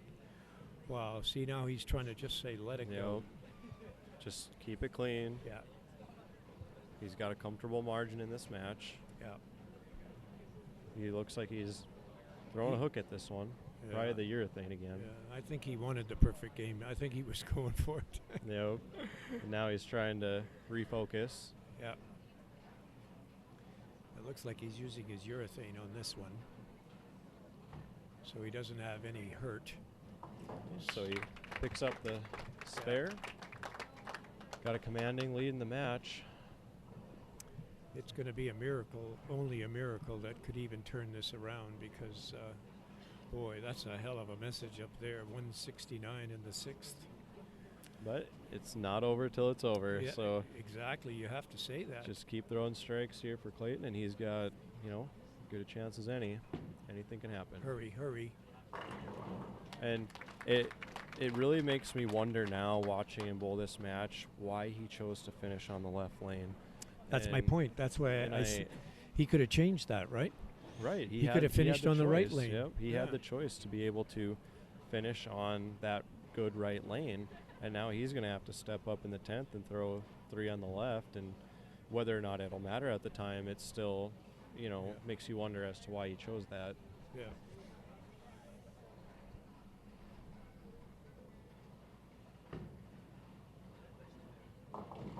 It's just that left lane is There's nothing there for that Nothing for that consistent, ball yep. and that line. He just can't use it. If he's got anything else in his bag before he leaves here today, he's got to throw something else on that lane, because it'll haunt him. He has to find out. Well, the open in the 8th for Clayton Moore gives him 146, and he can max out at 206 now. Just a couple marks here for Mike, and he's going to repeat as Manitoba Open champion. Yeah, just count. He's worked really hard for it, and considering what shape he was after the position round, I didn't know whether he would be able to finish. And the fact that in his first match, he was at 91 in the 7th, and now on this same pair, 3 matches later, he's possibly at 189 in the 7th. In the 7th. So That's pretty amazing turnaround, right? So he certainly learned a lot from each pair and each individual lane, and he's made the changes that he's had to. And for those of you watching, immediately following this match, I'm going to have to boot out Mike here, and we'll have a chat with our champion, which is appearing to be Mike Schmidt at this moment, as long as he keeps it on the lane. Oh my. And What was And, that? a conventional 4-9-10 lead, folks. Wow. Welcome Take to the Chateau 2. Lanes. Take the 2 and run. Right. Well, He's got nothing to lose. Right, even with getting none here, Yeah, he's got it's- 193. Yeah, and so he's already won. he needs 13, 14 pins in In 2 2 frames, so Yeah. it still means he's got a mark somewhere. Well, no, he doesn't. He just needs count. So No, he doesn't. No, you're he right. Needs Yeah. count. He just needs pin count. He's going to try and make it. Now, is he using the... No, he's using the plastic. Oh, I don't know Yeah. why. He's going to try and make it. Maybe.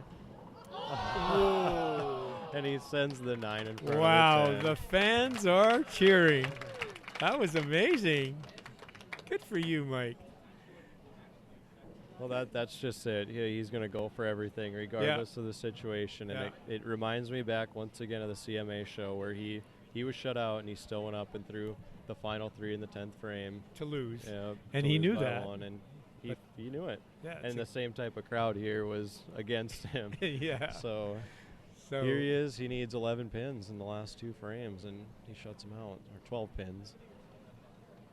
Shouldn't be any issue. No, he'll be trying to clear up that open pretty quick, I'm knowing Michael.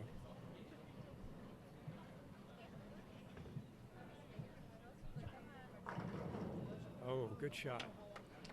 What happens when these players get in a zone, Darren, is that when you get a wake-up call, like for example, he's got 6 strikes in a row and he's got a 9-pin. Like all of a sudden you're out of that zone. It's gone and you got to find a way to get back in it because the shot was so good and it was a tap. But he has found a way to do that. Well, that spare all but locks it up. Mike Schmidt will win a record 6th Manitoba Open title and 7th career NDBowling.com major. Clayton Moore with another great tournament. He's made the finals 3 of the last 4 years, so I'm guessing we'll see him on NDBowlTV again shortly. Yeah. And I know he's going to be disappointed, but it's a great tournament for him. Yeah. He was leader here day 2, #1 seed. He's got a lot to be proud of. Absolutely, and I'm sure he's looking forward to Minot next weekend, and I'd be surprised if he's not within the cut. Yeah. I don't know what he wants to do on this left lane. It's been a nightmare for him. Right, you gotta think he's gonna try something here to see He's got to. if he was guessing one way or the other throughout the match. Look at this. Well, like we said earlier, Mike, it's easy when it doesn't matter. Yeah, so. it's always easy. Yeah, everything has been drained out of you now. Yeah, just let it happen.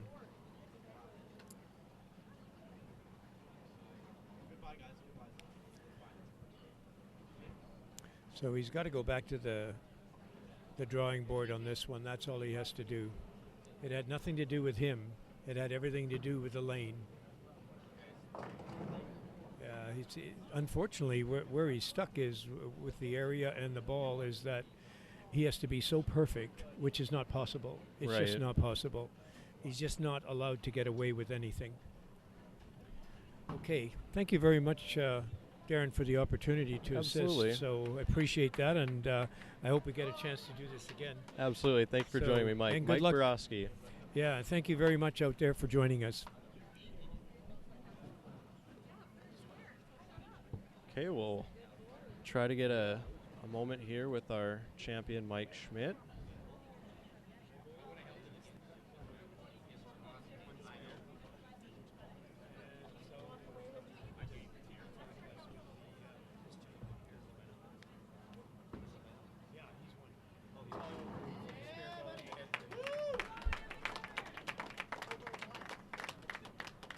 Mike.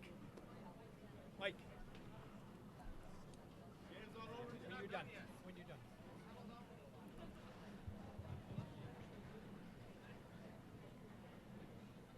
Once again, thank you for everyone who tuned in today to NDBowlTV's coverage of the Manitoba Open.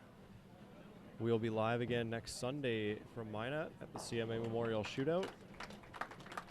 Like us on Facebook, follow us on Twitter to receive all the updates as to when we will go live. I expect another great show there. We will be talking with our champion, Mike Schmidt, here shortly.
Receiving congratulations from everyone.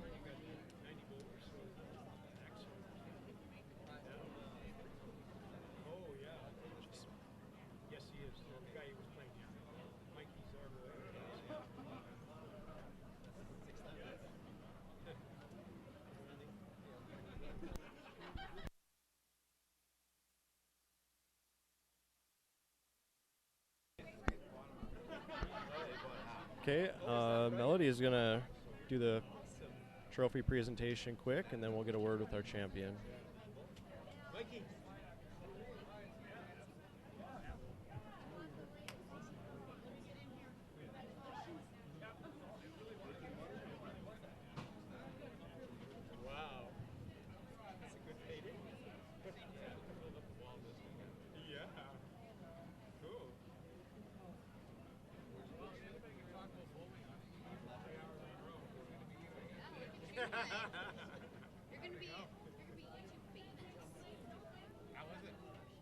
Second place finisher, Clayton Moore. Great tournament from him. Another top 5 finish.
All right, Mike, can you hear me? Yeah, I can hear you just Awesome. fine. Can you hear me? We're here with Manitoba Open champion Mike Schmidt is 6th, which is a record, and also 7th NDBowling.com major, which is also a record. I'm going to go back to that first match. You look like you were in some pain. You grind through the match. Take us through kind of what happened there. Well, in the position round match, I tweaked my knee about halfway through the game. Shooting at a spare, I could feel something just kind of not right. And for the rest of the match, it was pretty much every single time I went into a slide, I could feel something, and I was kind of bailing out of it most every shot. So fortunately, there was the break in between for the stepladder, and as the stepladder progressed, it kind of felt better and better. So I was able to execute a lot better. And when Mike and I were calling the matches, it looked like every time you threw the spare ball, we know it's a little tougher to throw, especially on the knees. Throwing the straight ball. So yeah, that was definitely shooting the spares was definitely the most difficult, and fortunately in the last couple of matches I didn't have to shoot as many. So right, and then as the matches went on, it seemed like you gained momentum, you gained confidence, and then you were able to slide outside the seam, which I think helped a lot. yes, that was huge. Once the transition finally got to that point where I was able to get far enough left of the seam, it was a very consistent slide on every single approach. So that really helped with the knee issue, as well as getting really good ball reaction. These 4 lanes are probably the toughest 4 lanes in the center, and as we saw in the very first match. Right, yep. You know, so it was. I don't know, man. I've never run the ladder like this before, so it's a pretty good feeling. It's just sinking in right now. Right. So I guess that brings me to my last question. You've won 6. Yeah. How does this one compare?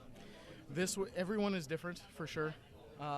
Most of the times I've been the leader going into the stepladder, so this was a lot more hard work, and it makes you really appreciate winning this title. And you know, for the record 6th time, I always dreamt about winning this once, and now here we are 6 times later, and now 7-time NDBowling.com major champion. It's just it's an unbelievable feeling. Absolutely. Well, Congratulations, and I'm Thank you. guessing we'll see you in Minot next weekend. You will definitely see me in Minot next weekend. And NDBowlTV will be there. Congratulations. Fantastic. And thank you very much, Darren, for doing this. We all appreciate this, not only in Winnipeg, but also all in North Dakota and everyone who follows ndbowling.com. It's a fantastic thing that you've decided to do to help promote bowling in our area of the world, and we all appreciate it. So thank you. I appreciate that. I do. Okay. There you have it. He's our champion, 6th time, and maybe we'll see him on NDBowlTV here next week. You never know. We got a good show ahead of us at the CMA, and you guys can all follow us on Twitter. If you didn't catch all the show, it'll be archived on our YouTube page, youtube.com/ndbowling, where I guess you were watching now. And I guess I'm gonna have to say goodnight. I gotta get home, and we'll see you guys all next week in Minot. Have a safe drive, Darren. Thank you.